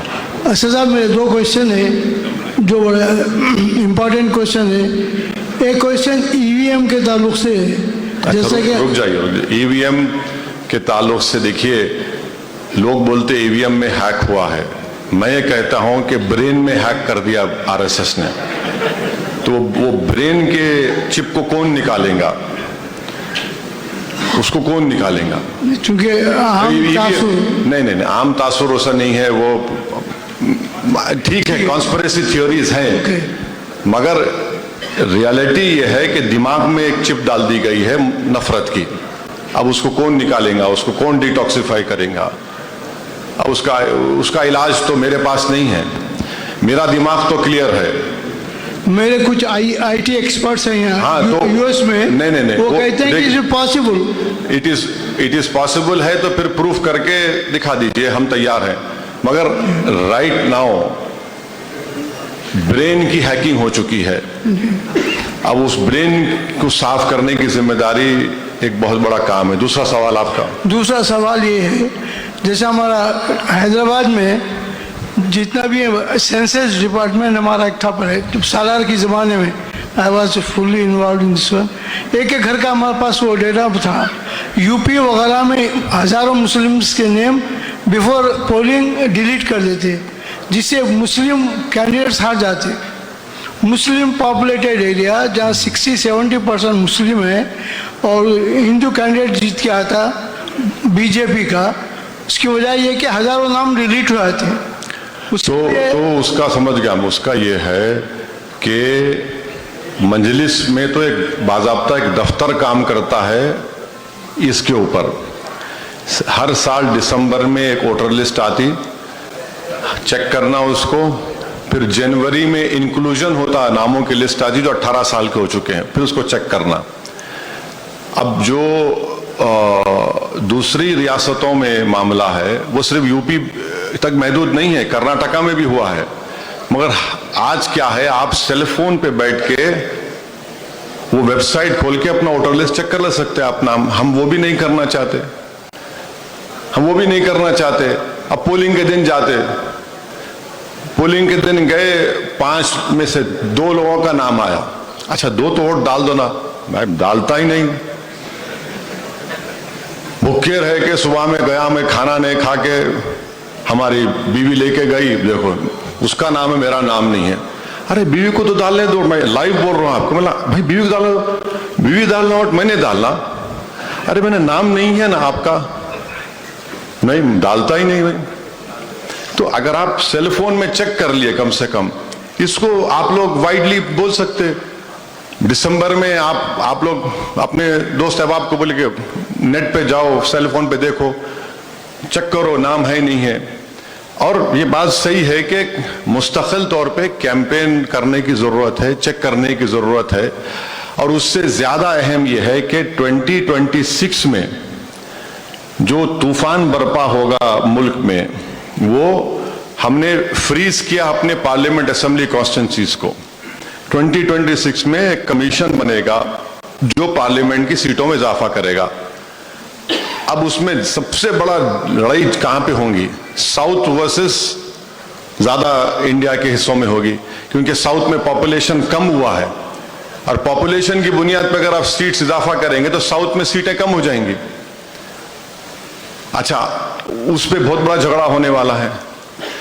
अब ये नहीं मालूम कौन क्या करेगा। और आखिरी बात यह है कि एक डिलिमिटेशन हुआ था 2007-8 में, उसमें सुप्रीम कोर्ट के रिटायर्ड जज चीफ जस्टिस को बनाया गया था। आपको मालूम कि उनके सामने मैं गया था हैदराबाद की पार्लियामेंट कॉन्स्टिट्यूंसी और तेलंगाना को लेकर, तो उसमें पूरा प्रेजेंटेशन हम लोग बना कर दिए। हमारे वालिद साहब मरहूम, अल्लाह उनकी मग़फ़रत करे, वो जितने बल्दिया के रिटायर्ड ACPs थे उनको बुला के मीटिंग किए, और उस नॉर्म्स के लिहाज से बोले कि भाई हैदराबाद पार्लियामेंट और तेलंगाना के बनाओ। मैं भी बैठे रहा उसमें, तो हम ये समझ रहे थे कि ACP साहब साथ चलेंगे, वो बोलेंगे, आखिर में हम आमीन बोल देंगे। मगर लेटर में आया कि नहीं, एक ही आदमी आना। तो फिर मैं बहुत सीखा उनसे, पूरा प्रेजेंटेशन दिए। तो वो मेरे ख्याल से कुलदीप सिंह साहब उनका नाम था, वो मीटिंग हो गई, मेरे को बोले ऑफ द रिकॉर्ड मैं तुम्हारे को बोल रहा हूँ, बहुत अच्छा समझाए तुम मेरे को, और तुम नॉर्म्स को फॉलो करें। हम लोग क्या कि मूसा नदी को बताए कि ये कंटेजियस बॉर्डर है, जैसा हम लोग बोलते ना, पुल के इस तरफ देख लेना उधर नहीं आना, तो हम भी बोले पुल के इस तरफ देखना उधर नहीं आना। तो वो बना के दिए। तो उन्होंने जज साहब बोले कि तुम वाहिद मुसलमान है जो आके मेरे को ऐसा दिए और तुम्हारे पूरे लोग मेरे खिलाफ क्रिटिसाइज कर रहे हैं। भाई आप पेपर बना के देना पड़ेगा ना आपको, आपके पास प्रूफ रहता कि उन्होंने नहीं सुने उसको बताने के लिए। यूपी में ऐसे मैं जो जानता हूं ऐसे 12 से 13 लोकसभा के कॉन्स्टिट्यूंसीज है और ऐसे 20 से 25 असेंबली कॉन्स्टिट्यूंसी जहां पर मुसलमान 40% 35% दरमियान है, वो रिजर्व्ड है सीट। आप जाके बोले नहीं, आप बताई नहीं इन चीजों को, कॉन्स्टिट्यूंसी रिजर्व हो गई। तो ये अमेरिका में आप लोग एक टर्म इस्तेमाल करते जेरी मैंडरिंग, वो जेरी मैंडरिंग हो गई। हमको काम करना पड़ेगा ना, मेरे को नहीं आता, आपको आता, मैं उनसे उनके सामने जाके बोलना, मगर नहीं जुम्मे की नमाज में सब बोल देंगे हो जाएगा काम, नहीं होता ऐसा। अल्लाह के रसूल सल्लल्लाहु अलैहि वसल्लम ओहद के मैदान में दंदान मुबारक को भी शहीद करवाए। अल्लाह के रसूल सल्लल्लाहु अलैहि वसल्लम ताइफ के सफर में खून में लहू लहान हुए। अल्लाह के रसूल सल्लल्लाहु अलैहि वसल्लम मिसवाक भी लगाते थे। हमारे सामने एग्जाम्पल्स हैं। हमसे बोलिए हम खड़े नहीं होता भाई, बैठ के कागज तैयार करना, एक्सपर्ट्स को बिठाना, पैसे खर्चा करना, पैसे खर्चा करना पड़ता आपको। आप बना के दीजिए, आप देखिए आप 26 में क्या होता, सिर्फ चीखें मारेंगे, बोले वो ऐसा कर दिया। अरे भाई बनाओ नक्शा बना के बोलो ये नॉर्म्स के लिहाज से करो, आप ये काम करना चाहिए हमको। अस्सलाम वालेकुम। अस्सलाम वालेकुम। वालेकुम सलाम खान साहब। ये मेरी ऑनर है कि मैं किसी वक्त आपके दादा फख्र मिल्लत अब्दुल वाहिद अवैसी साहब के भी हाथ चूमने का मौका मिला और उनके साथ भी वॉक करने का मौका मिला। उसके बाद बाबा का दौर आया तो सालार मिल्लत कई मरतबा तशरीफ लाए अमेरिका को भी, तो रात में 8 बजे कॉल करते थे, मंजूर मसूद आ जाओ आप अपन लोग बात करेंगे। तो फिर हम लोग 12 बजे रात तक बैठ के आपके चाचा साहब के घर में बातें होती थी, फिर 10 बजे बोलते थे चलो अपन बाहर निकलेंगे। तो हम 2-2 घंटे शिकागो में टहलते थे। तो मैं उन खुश नसीबों में से हूँ जो आपके बुजुर्गों के साथ रहा। अल्लाह का फजल करम है और मैं फख्र करता हूँ कि आप इस अजीमुशान इस तारीखी जमात के सदर हैं। खुदा पाक आपको आला सेहत नसीब फरमा और इसकी रहनुमाई है हमेशा आपके हाथों में रहे और अल्लाह पाक हम सबको इस फॉलो करने की तौफीक अता फरमा। मैं एक चीज अर्ज करना चाह रहा हूँ कि हिंदुस्तान में देखिए एक वक्त था जब हमको महसूस हुआ कि हमको तालीम हिंदुस्तान हैदराबाद में नहीं मिल सक रही, हमको जॉब नहीं मिल सक रहे। तो आज से 60 साल पहले मैं अमेरिका आ गया, 60 साल पहले इसी तलाश में। तो जब हिंदुस्तान के अंदर मुसलमानों को कई मुकामात के ऊपर तालीम नहीं है, उनको स्कूलों में आने नहीं देते, कॉलेजों में शरीक नहीं हो सकते, मगर उसी मुकाम से हिल रहे नहीं। हैदराबाद को आपने इस कदर रोशन मुकाम बनाया मुसलमानों के लिए कि लाजवाब।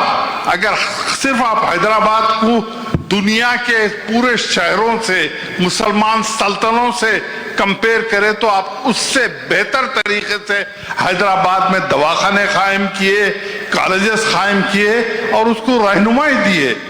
तो उसको हिंदुस्तानी मुसलमानों के आप लीडर हैं, कहिए कि हिंदुस्तान के अंदर नक्ल मुकामी तुम हर जगह कर सकते, रोजगार के लिए लोग दुनिया में सफर करते, तुम हैदराबाद चले आओ, खरीब चले आओ, अपने सरमायादारों को लो के हैदराबाद आओ, तुम अपने स्किल्स जो है तुम्हारे घर बनाने के, तुम्हारे बिजनेस के, वो स्किल लेके हैदराबाद को आओ।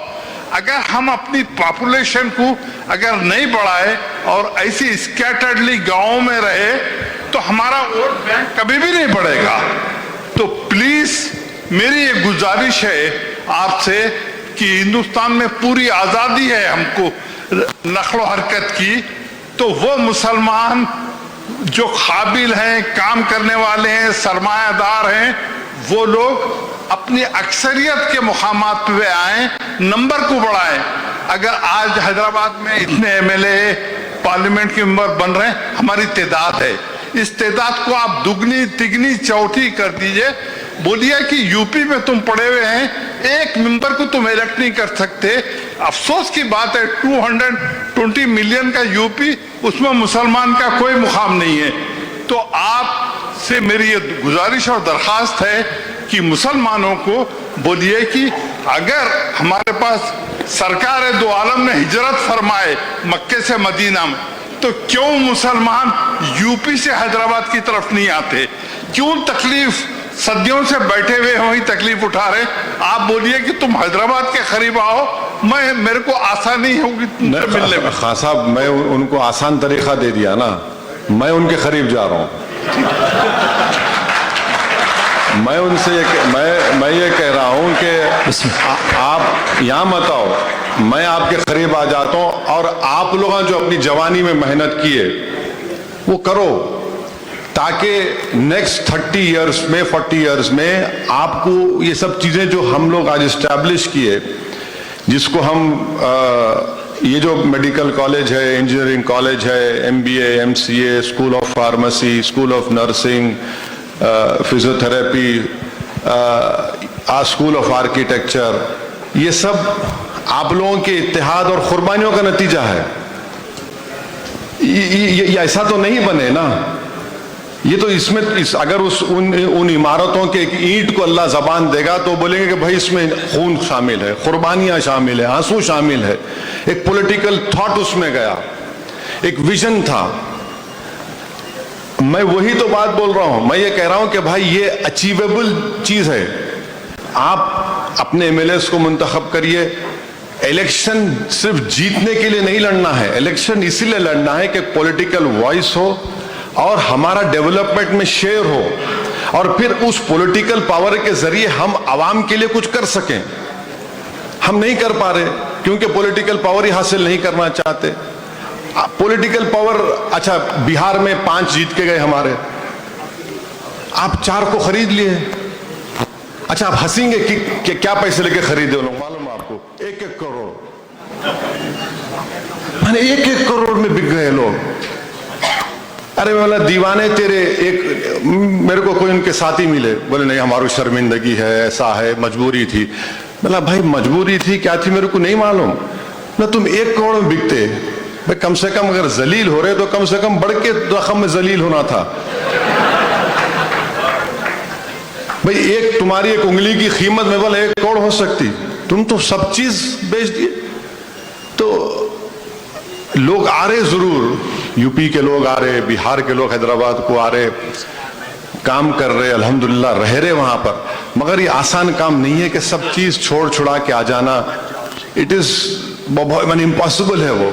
और हम तो यही बोल रहे हैं कि वहां पे रहो, आप रह के अपनी एक पॉलिटिकल आइडेंटिटी को इस्टेब्लिश करो आप, और आप में ताकत है। आप देखिए उत्तर प्रदेश में बल्दिया का इलेक्शन हुआ, मीरठ में मजलिस को 1,60,000 वोट मिले, मेयर के कैंडिडेट सेकंड आया, 11 कॉर्पोरेटर जीते। संभल में चेयरमैन डायरेक्ट इलेक्शन हुआ, सिटिंग MLA की वाइफ लड़ी, उन्होंने 4 नवंबर पे चले गए। चेंज आ रहा, जो मगर जो नौजवान जो है ना, जो 20 और 28 साल के हैं, वो लोग बदल गए, मगर जो मेरी उम्र के लोग हैं वो अभी भी वही पुराना बेगम अख्तर को सुनना चाह रहे। तो मैं क्या करूं, मैं कुछ नहीं कर सकता उसको, उनके दिमाग में वही है, नहीं नहीं the glory days will come back. The glory days will not come back. Glory days को कम बैक करना है तो आपको लड़ना पड़ेगा। नहीं नहीं नहीं, वो पुरानी पार्टी है कांग्रेस, वो वैसा हो जाएगा। मेरा भाई ये ख्वाब ये हो जाएगा, ये नहीं होने वाला है। आपको अपने मुकद्दर के फैसले करना है, आपको मेहनत करना है, आपको जुस्तजू करना है, तो वही काम हम कर रहे हैं। कोई दिन नहीं जाता उत्तर प्रदेश में, आप उत्तर प्रदेश की मिसाल दिए ना, बाबरी मस्जिद शहीद हुई,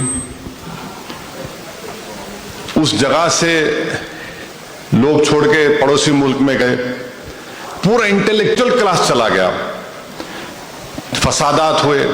लोग सिर्फ आपको बोलेंगे उत्तर प्रदेश के फसाद की बात कर तो बोलेंगे हाशिमपुरा हुआ, मलियाना हुआ, पीएससी का जुल्म हुआ। कोई आपको ये नहीं बोलेगा कि मुरादाबाद में 1986 में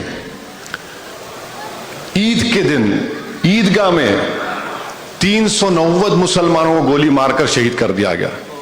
390, 390, कोई नहीं बोलेगा ये। 390 मुसलमानों को ईद की नमाज पढ़ने गोलियां मार मार के मुरादाबाद में 390, कोई नहीं बोलेगा। जब मैं मुरादाबाद में खड़े रहकर तकरीर करा तो उसके बाद दूसरे दिन मेरे को आपके वॉशिंगटन से 2 बुजुर्ग फोन करके रोए, बोले कि बाबू तकरीर सुने, बोले कि मैं ईद की नमाज पढ़ रहा था, बोले मैं अपने भाई को खोया, मैं 2 भाई मिलकर गए थे, एक ही वापस आया, बोले एक की लाश आई। चलो कम से कम तुमको याद तो है, आप याद भी नहीं करना चाह रहे। आसाम में निल्ली मैसेकर हुआ, 10,000 मुसलमान मारे गए, 10,000, कोई बात नहीं करता। 2002 की आप बात करते, मगर 1970s और 1990 की बात नहीं करता अहमदाबाद की राइट की। यहां पे आपके हमारे पुप्पा है खलील नवाब, उनसे पूछे, उन अहमदाबाद में थे, मैसिव राइट हुआ था। तो हम यही बोल रहे कि भाई आप पॉलिटिकल अपनी आइडेंटिटी को एस्टैब्लिश करिए, अपने नुमाइंदों को रखिए। यकीन है इसमें कोई जादू की छड़ी नहीं है कि मैं जिंदा तिलिस्मात आपको दे रहा हूं कि हर बीमारी का इलाज हो जाएगा उसमें, बट एक वॉइस तो आपकी होंगी, कोई तो बोलेगा, कोई खड़े रह के लड़ेगा, कुछ नहीं। हद तो यह हो गई कि पार्लियामेंट में 3 मरतबा ट्रिपल तलाक का बिल आया, 3 मरतबा।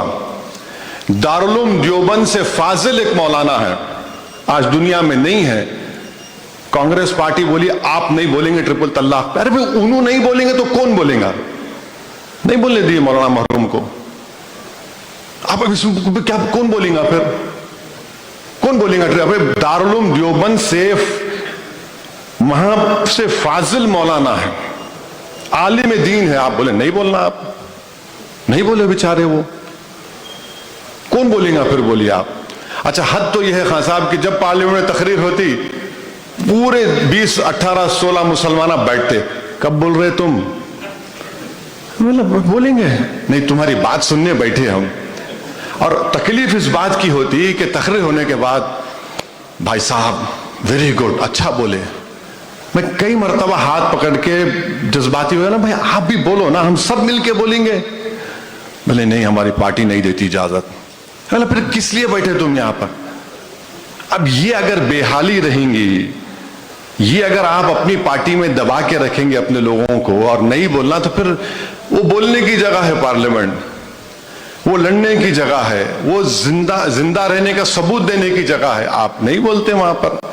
तो इसीलिए जब हम ये बातें अपनी तकारीर में, अपने मैसेज में करते, सबको तकलीफ होती नहीं। अगर एक बार मजलिस जीतेंगी यहां से तो इन्हों हमारी दुकान को बंद कर देंगे। मैं बोला यकीनन बंद करूंगा तुम्हारी दुकान को, कि तुम्हारी दुकान जब बंद होंगी हमारे घर आबाद होंगे, हमारे मस्जिदें आबाद होंगी, हमारी शरीयत बचेंगी। तुम नहीं चाहते कि हम उस मुकाम पर आ जाए, यही है। हम ये बात को महसूस नहीं करते कि हिंदू समाज में ब्राह्मण है, ठाकुर है, ओबीसी का सेक्शन है, उनके जितना परसेंटेज उनका पॉपुलेशन है उतनी उनकी लीडरशिप है। हमारी लीडरशिप नहीं है। मजहबी क़यादत तो है, कोई देवबंदी है, कोई बरेलवी है, कोई सलफी है, कोई जमात इस्लामी का है, सब है। अब पॉलिटिकल लीडरशिप नहीं है। अगर ये तमाम लोग ये समझ रहे कि भाई हमारी ये लीडरशिप हमारी ये काफी है, तो नहीं है काफी है। आपको एक पॉलिटिकल वॉइस को पैदा करना पड़ेगा। जो मेहनत आप लोग करके आए थे, जो बीज आप लोग बोझ जमीन में डाल के आए थे, आज सामने दीवाना खड़ा हुआ है आपके। वही तो चीज समझने की जरूरत है हमारे को। आज देखिए आज नहीं होगा मगर 10 साल के बाद तो होगा ना, 10 साल के बाद तो होगा, कभी तो होगा। मगर अगर यही ऐसा ही रहेगा तो फिर खुदा ना खास्ता एक्सट्रीमिज्म की तरफ लोग ना चले जाए, रेडिकलाइजेशन ना हो जाए, जो हमारे लिए खतरा है, डेंजरस है इस मुल्क के लिए। मगर वो बात ये भी नहीं समझते, वो बात ये भी नहीं समझते।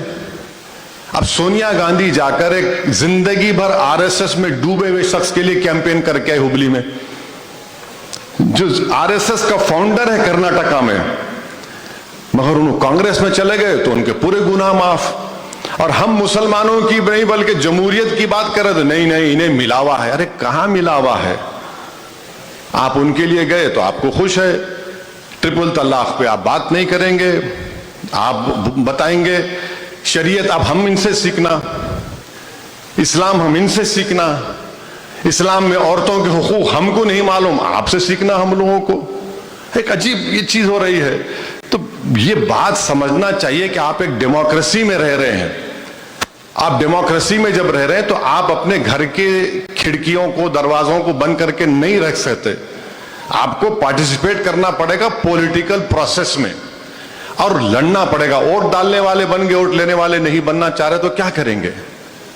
आइए जी, हम पूरे बुजुर्ग बैठे हुए हैं। मंजलिस हैदराबाद का इलेक्शन पहले हारी, पार्लियामेंट का, दूसरा हारी, तीसरा हारी, चौथा हारी, पांचवा हारी, 6 टाइम, छठी मर्तबा सालार 10,000 वोट से जीते। ये जिद्दोजहद करना है ना, लड़ना है।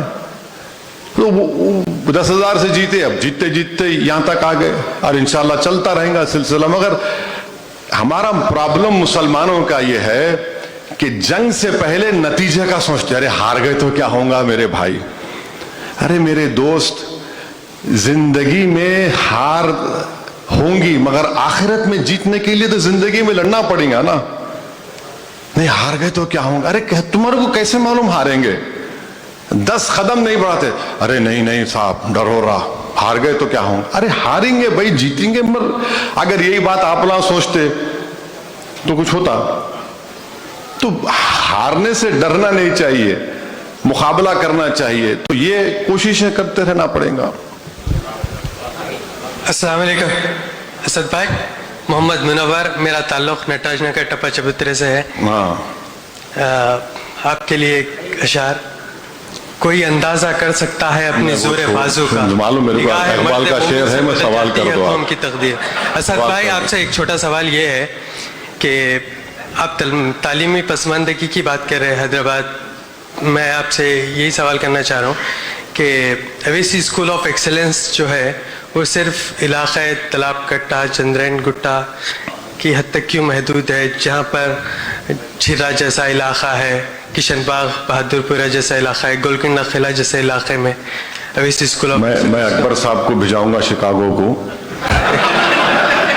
आप उनसे बात कर लीजिए, यहाँ पे बुलाएंगे, उनसे कमिटमेंट ले लीजिए कि तालाब कट्टे में स्कूल खोलेंगे। बहुत शुक्रिया असद भाई। मगर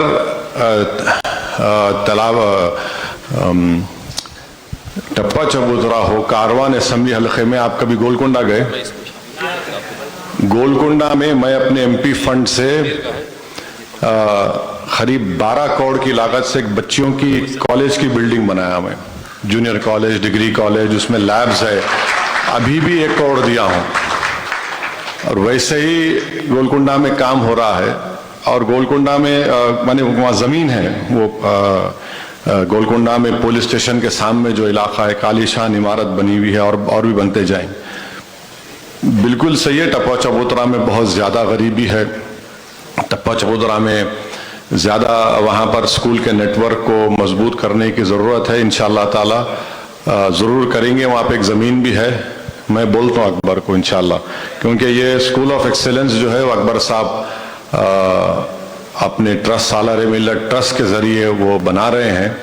और अल्हम्दुलिल्लाह उसमें अब तक अकबर बता रहे थे कि 15-16 हज़ार बच्चे फ्री में पढ़ते उसमें। तो अकबर साहब रॉयल आदमी है, तो बोलेंगे। हाँ, मामा मामा मामा मामा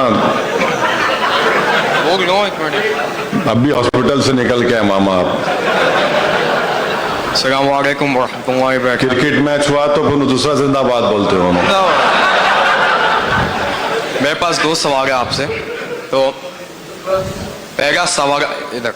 हाँ हाँ हाँ बोलिए प्लीज प्लीज। Yes sorry. तो पहला सवाल ये है कि आरएसएस की जो स्ट्रॉन्ग होल्ड है ये अमेरिका, कनाडा, यूके में बहुत स्ट्रॉन्ग होती जा रही है। अभी कोई दिन पहले मैं अपने लोकल पार्क में था और आरएसएस की जो स्ट्रॉन्ग होल्ड है उधर तक भी आ गई। तो बात ये है क्या जब इंडिया में है तो आप कैसे कॉम्बैट करेंगे आरएसएस के?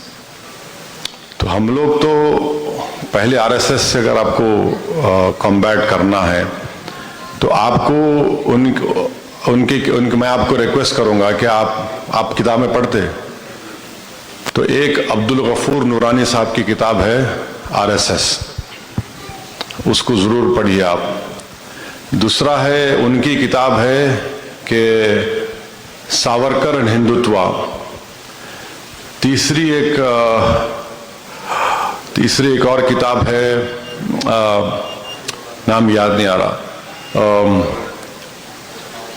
ये किताबों में आरएसएस को एक्सपोज किया गया है कि हाँ, एक शम्सुल इस्लाम साहब की किताब है। शम्सुल इस्लाम साहब के बल्कि 2-3 किताबें हैं, वो जरूर पढ़िए आप। पहले आपको ये जानना पड़ेगा कि आरएसएस वाले जो ओथ लेते और सेकेंडली जो रोज वो लोग अपनी शाखा में दुआ करते, उसमें क्या है? उसमें वो लोग कसम खाते कि हम हिंदू कल्चर, हिंदू नेशन को गालिब करेंगे। ये आरएसएस का ओथ है, उनकी दुआ है। वो शम्सुल इस्लाम साहब की किताब है, 2 किताबें हैं उनकी, आप देखिए उसमें हैं। और भी आपके वेस्टर्न कंट्रीज में बहुत से लोग, हाँ, सावरकर की द हिंदुत्व किताब पढ़िए, छोटी किताब है। पहले आप पढ़िए उन लोगों को, समझिए उन लोग क्या कर रहे हैं। मेरे को मालूम यहाँ पर HSS है, यहाँ पर वो आप देखना चाहिए लोगों को। हम तो कर रहे हैं उनको, आप देख रहे हैं। मगर ऐसा हो गया कि वो लोग बहुत पावरफुल है इंडिया में भी, क्योंकि नरेंद्र मोदी खुद स्वयं सेवक थे और आरएसएस अपनी आइडियोलॉजी को प्रमोट करने के लिए अब जैसे हर थोड़े दिन को मोहन भागवत कुछ ना कुछ बोलते रहते। एक दिन बोले कि मुस्लिम महिला का ख़वातीन पे बोले, तो मैं उनसे पूछा, बोला कि भाई आप बिल्किस बानो को भी मिल लीजिए। तो ये इनका एक एजेंडा है, उस एजेंडे पर वो लोग काम कर रहे हैं और वो लोग 90 साल से मेहनत कर रहे हैं, 90 ईयर्स से। ये उनका आज मोमेंट है। तो इसीलिए वो देख रहे कि इस मोमेंट में वो लोग क्या क्या कर सकते, वो सब कर रहे हैं अपनी आइडियोलॉजी को प्रमोट करने के लिए। तो आप लोग भी देखिए, पहले पढ़िए, समझिए उसको। और हम तो इंडिया में मुकाबला कर रहे हैं, अब तारीख लिखेंगी कि हम कितना अच्छा मुकाबला किए।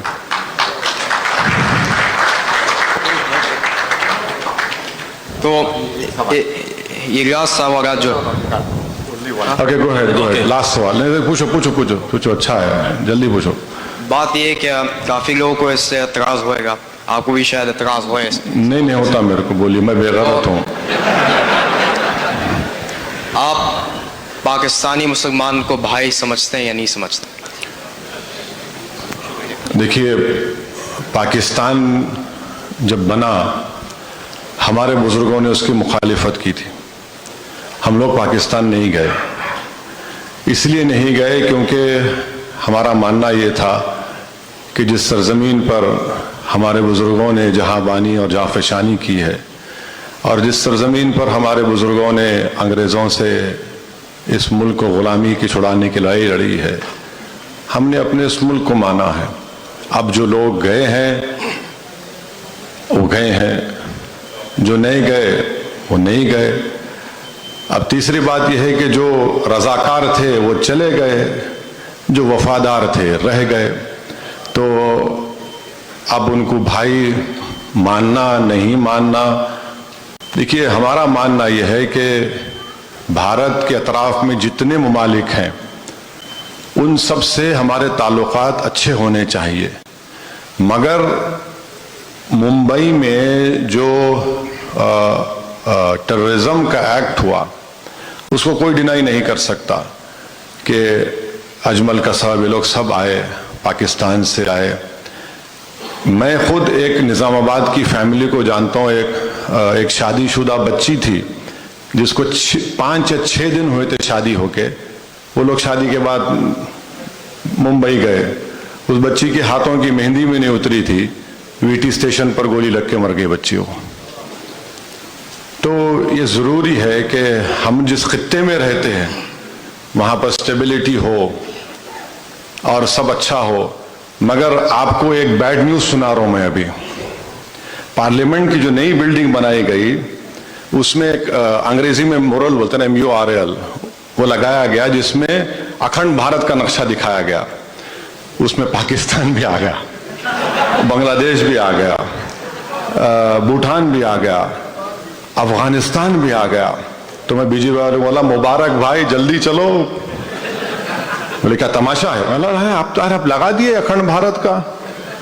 अब ये मिनिस्ट्री ऑफ एक्सटर्नल अफेयर्स को बड़ी परेशानी होने वाली है कि आपने अपने पार्लियामेंट के अंदर उस नक्शे में सबको मिला लिया। तो अब बताइए आप, पाकिस्तान भी आ गया, बांग्लादेश भी आ गया, भूटान भी आ गया, बर्मा भी आ गया, अफगानिस्तान भी आ गया, पूरा अखंड भारत का ख्वाब श्री नरेंद्र मोदी लगा दिए अंदर। अब देखिए, अब आप लोगों को नहीं मालूम क्या, मैंने नहीं मालूम उन ममालिक में क्या होने वाला है, मगर हम तो क्लेम कर दिए हमारा है बोल के, क्लेम कर दिए विद कैपिटल C एंड तो क्लेम तो बहुत करते। देखिए, हम तो बोल रहे कि ले लो जाके आप अफगानिस्तान से शुरू करना चाहिए उनको। जो काम अंकल सैम नहीं करे, अंकल मोदी कर देंगे शायद, नहीं मालूम। जी, अस्सलाम वालेकुम असद साहब, मेरा नाम मोहम्मद वहीदुल्लाह खान है। मैं इमाम हूँ, दारुल फाउंडेशन उसका फाउंडर भी हूँ, और मैं हैदराबाद में जामा मस्जिद सईफ आजमपुर में इमाम था और धर्मावंत कॉलेज में लेक्चरर था, और माशाल्लाह जामे निज़ाम का फारिग हूँ, जहाँ से आपके दादा हजरत फ़ख्र मिल्लत अब्दुल वाहिद अवैसी भी वहाँ के फारिग थे माशाल्लाह। तो आपको देख के बड़ी खुशी हो रही है अमेरिका में माशाल्लाह। तो मेरा सबसे पहले आपको एक मुबारकबाद देना चाहता हूँ कि अल्लाह सुब्हानहू व तआला ने आपको सवाल कर ले, आप दुआ दीजिए दिल में, सवाल कर लीजिए। अच्छा रहेगा, सवाल कर सकते। सवाल ही है मेरा, तो रियासत तेलंगाना में आपको अल्लाह सुब्हानहू व तआला ने बादशाह घर का मौक़िफ़ दिया है, किंग मेकर का मौक़िफ़ दिया है। तो मेरी ये ख्वाहिश है कि आप जो है बादशाह कब बनना चाह रहे हैं और किंग कब बनना चाह रहे हैं? जबकि हम जब देखते थे मजलिस के फिलाक को, उसमें जो है 7 स्टार्स है, 7 सितारे हैं। तो हमारी ख्वाहिश, वो 7 सितारे कुछ और माने हैं। अच्छा। वो MLA के नहीं है। आप खुदा के लिए 7 पर लिमिट मत करिए मेरे को, मैं और बढ़ना चाह रहा हूँ। इसीलिए तो मैं ये कह रहा हूँ। तो हम जब देखकर ये समझते थे कि माशाल्लाह 3 थे तो 5 हुए, 5 से 7 हुए, 7 पर आके रुक गए। तो हमारे को ये जहन में आ रहा, पहले एक ही था, एक ही था, ये तो पता है जी। 62 में जी तो पत्थरगट्टी से ये सालार आए थे माशाल्लाह। तो अब ये है कि माशाल्लाह आपका आशीर्वाद कांग्रेस को रहा, तो माशाल्लाह कांग्रेस वहाँ पर हुकूमत करती रही। अभी रेवंत रेड्डी साहब हमेशा ये कहते हैं, असद भाई हमारा साथ। मैं आपसे रिक्वेस्ट कर रहा हूँ, आपका आशीर्वाद मेरे साथ रहे बस। अच्छा, उसका उनका जाने दीजिए माशाल्लाह। तो अब दूसरा मेरा ये है कि आपसे एक क्वेश्चन ये है कि माशाल्लाह आप जो है हिंदुस्तान में जाकर ख़ास तौर पर यूपी में 100 सीटों पे आपने इलेक्शन लड़ा माशाल्लाह। आप जो है कुल हिंद मजलिस इत्तेहादुल मुस्लिम आपकी पार्टी का नाम है, यकीनन जाना चाहिए। लेकिन मुखालिफिन ये कहते हैं कि आप हैदराबाद दक्कन के अंदर रियासत तेलंगाना में सिर्फ 7 सीटों पे लड़ते हैं, जबकि मैं समझ गया सवाल, बहुत पुराना सवाल है इसका। कितने सीट है तेलंगाना में असेंबली के? 119 है। यूपी में कितने हैं? 400। बिहार में कितने हैं? हाँ, 119 में 8 लड़े, 400 में अलायंस का हिस्सा थे हम बाबू सिंह कुशवाहा साहब के साथ, हमको सीट दी लड़े। बिहार में हम लोग 19 लड़े। अब अच्छा, अब मैं तेलंगाना में मिसाल के तौर पर हुज्जत के लिए अभी फैसला नहीं, मैं लड़ रहा हूं इतना दर्द शुरू हो जाता, इतना तकलीफ हो जाती। देखे मियाँ यहाँ भी सौदा कर लिए, अब देखो मियाँ देखो वो देखो, अरे भाई सौदा करे तो भाई, मैं तो लोग जो मेरे को बोलते हैं, मैं बोलता हूँ भाई इतने में हुआ, मिला भाई 5% मेरा 95 आपका ले दो, ला के दो मेरे को, कुछ तो दो। तो हमारी पार्टी की एक स्ट्रेटेजी है, हम स्ट्रेटेजी के मुताबिक काम करेंगे। हम पूरे 3 पार्लियामेंट पे अच्छा लड़ेंगे, किशनगंज, औरंगाबाद, हैदराबाद, और भी यूपी में हम देखेंगे, बिहार में भी देखेंगे, तेलंगाना में 24 दिसंबर में होंगे इलेक्शन। तो हम कोशिश करेंगे इंशाअल्लाह ताला अच्छा करने के लिए। तो मैं इस बात से को मानने को तैयार नहीं हूं कि इन पे आशीर्वाद रखो, उन पे आशीर्वाद रखो। नहीं, मैं ऑनेस्टली बोल रहा हूं आपको। और फिर ये देखिए, नहीं पॉलिटिक्स, देखिए डेमोक्रेटिक पॉलिटिक्स में ये किंग मेकर नहीं, किंग बनना ये सब ठीक है, मगर पहले आपको अपनी ताकत दिखाना पड़े। देखिए आपकी ताकत रहेंगी तो सब करेंगे। आज तेलंगाना में अगर 70,000 मुस्लिम बच्चे बच्चियां रेजिडेंशियल स्कूल में पढ़ रहे हैं फ्री ऑफ कॉस्ट, क्लास 6 से क्लास 12 तक, आपकी सियासी ताकत है। गवर्नमेंट से आप खुलाए वो, मैं अच्छी तरह मालूम मेरे को। जब ये स्कूल हमारी मीटिंग हुई थी सीएम से, हम बोले काम करो आप, कई मीटिंग हुई, उसके बाद ये तय करे, आज इस फ्री में पढ़ रहे। और करने की जरूरत है, बहुत करना है उनको, और गलतियां भी हैं उनके, वो भी हम बोलते हैं, और बोल रहा हूं अभी मैं। तब देखेंगे क्या होता है। और वो उनकी फिक्र मत करिए, वो लोग जो बोलते ना, मेरे कोई फर्क नहीं पड़ता। मैं तो बोलता हूँ कि जो इस तरह की बात करता हूँ, बोलता हूँ भाई आपको अल्लाह के हवाले कर दिया, मैं बहुत अच्छा है, बोलो आप जितना बोलना है बोलो। क्योंकि बास चीज़ों का जवाब जो है आप, मैंने बल्कि पूरी चीज़ों में जवाब आपको हमको अल्लाह को देने का है। और अल्लाह का करम है कि अल्लाह हमारा मालिक है, इन्हों नहीं है कि इन्हों को खाना लिख के देने वाले हैं, यहाँ जा रहे हैं वहाँ जा रहे, वो फर्क नहीं पड़ता, बोलते रहते। वो बोलना उनका इख्तियार है, जिद्दोजहद करना मेरा काम है, मैं जिद्दोजहद करते रहूँगा इंशाअल्लाह। एक सवाल तहरीरी है कि गैर दस्तावेजी तारिकीन वतन को दुरुस्त पासपोर्ट की अशद ज़रूरत है। अगर पासपोर्ट न मिल सके तो जनरल कौंसल जनरल से दरख्वास्त है कि शनाख्ती कार्ड जारी करवा सकें, जैसे कि मैक्सिको और दीगर ममालिक ने किया। क्या आप इस मसले को पार्लियामेंट में उठाने में मदद कर सकते हैं? नहीं, गैर दस्तावेजी का मतलब आप लोग यहाँ पर ओवरस्टे कर चुके हैं, उसका मतलब वही है। आप अनडॉक्यूमेंटेड, नहीं, पासपोर्ट पहले था नहीं था, माने रह गए, पसंद आ गया शिकागो बोल के, ठीक है। तो जब ओवरस्टे करे तो पासपोर्ट तो खत्म हो गया, पासपोर्ट को रिन्यू करने का है।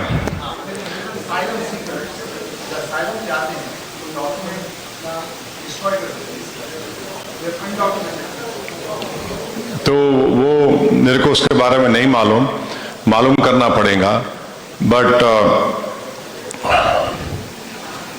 जो लोग अगर इंडिया की सिटीजनशिप छोड़ते तो वो लोग सरेंडर करना पड़ता पासपोर्ट, वो मेरे को मालूम, एक प्रोसेस है।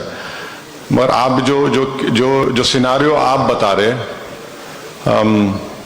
उस बारे में मालूम करना पड़ेगा, मालूम करके मैं कुछ कमेंट कर सकूँगा, वरना मेरे को उसके बारे में इतना इल्म नहीं है। कुछ बोल दूंगा फिर उनका असाइलम का काम रुक जाएगा। और नहीं, और अंकल आने वाले हैं तो फिर कुछ यहाँ पढ़ के फूंक दिए, तो इसलिए थोड़ा मालूम करके ही बोलना अच्छा है। जी वालेकुम सलाम सर, आप बोलिए, सुन लो। दिसंबर में इलेक्शन होने वाले हैं तेलंगाना में। जी जी जी। हर पार्टी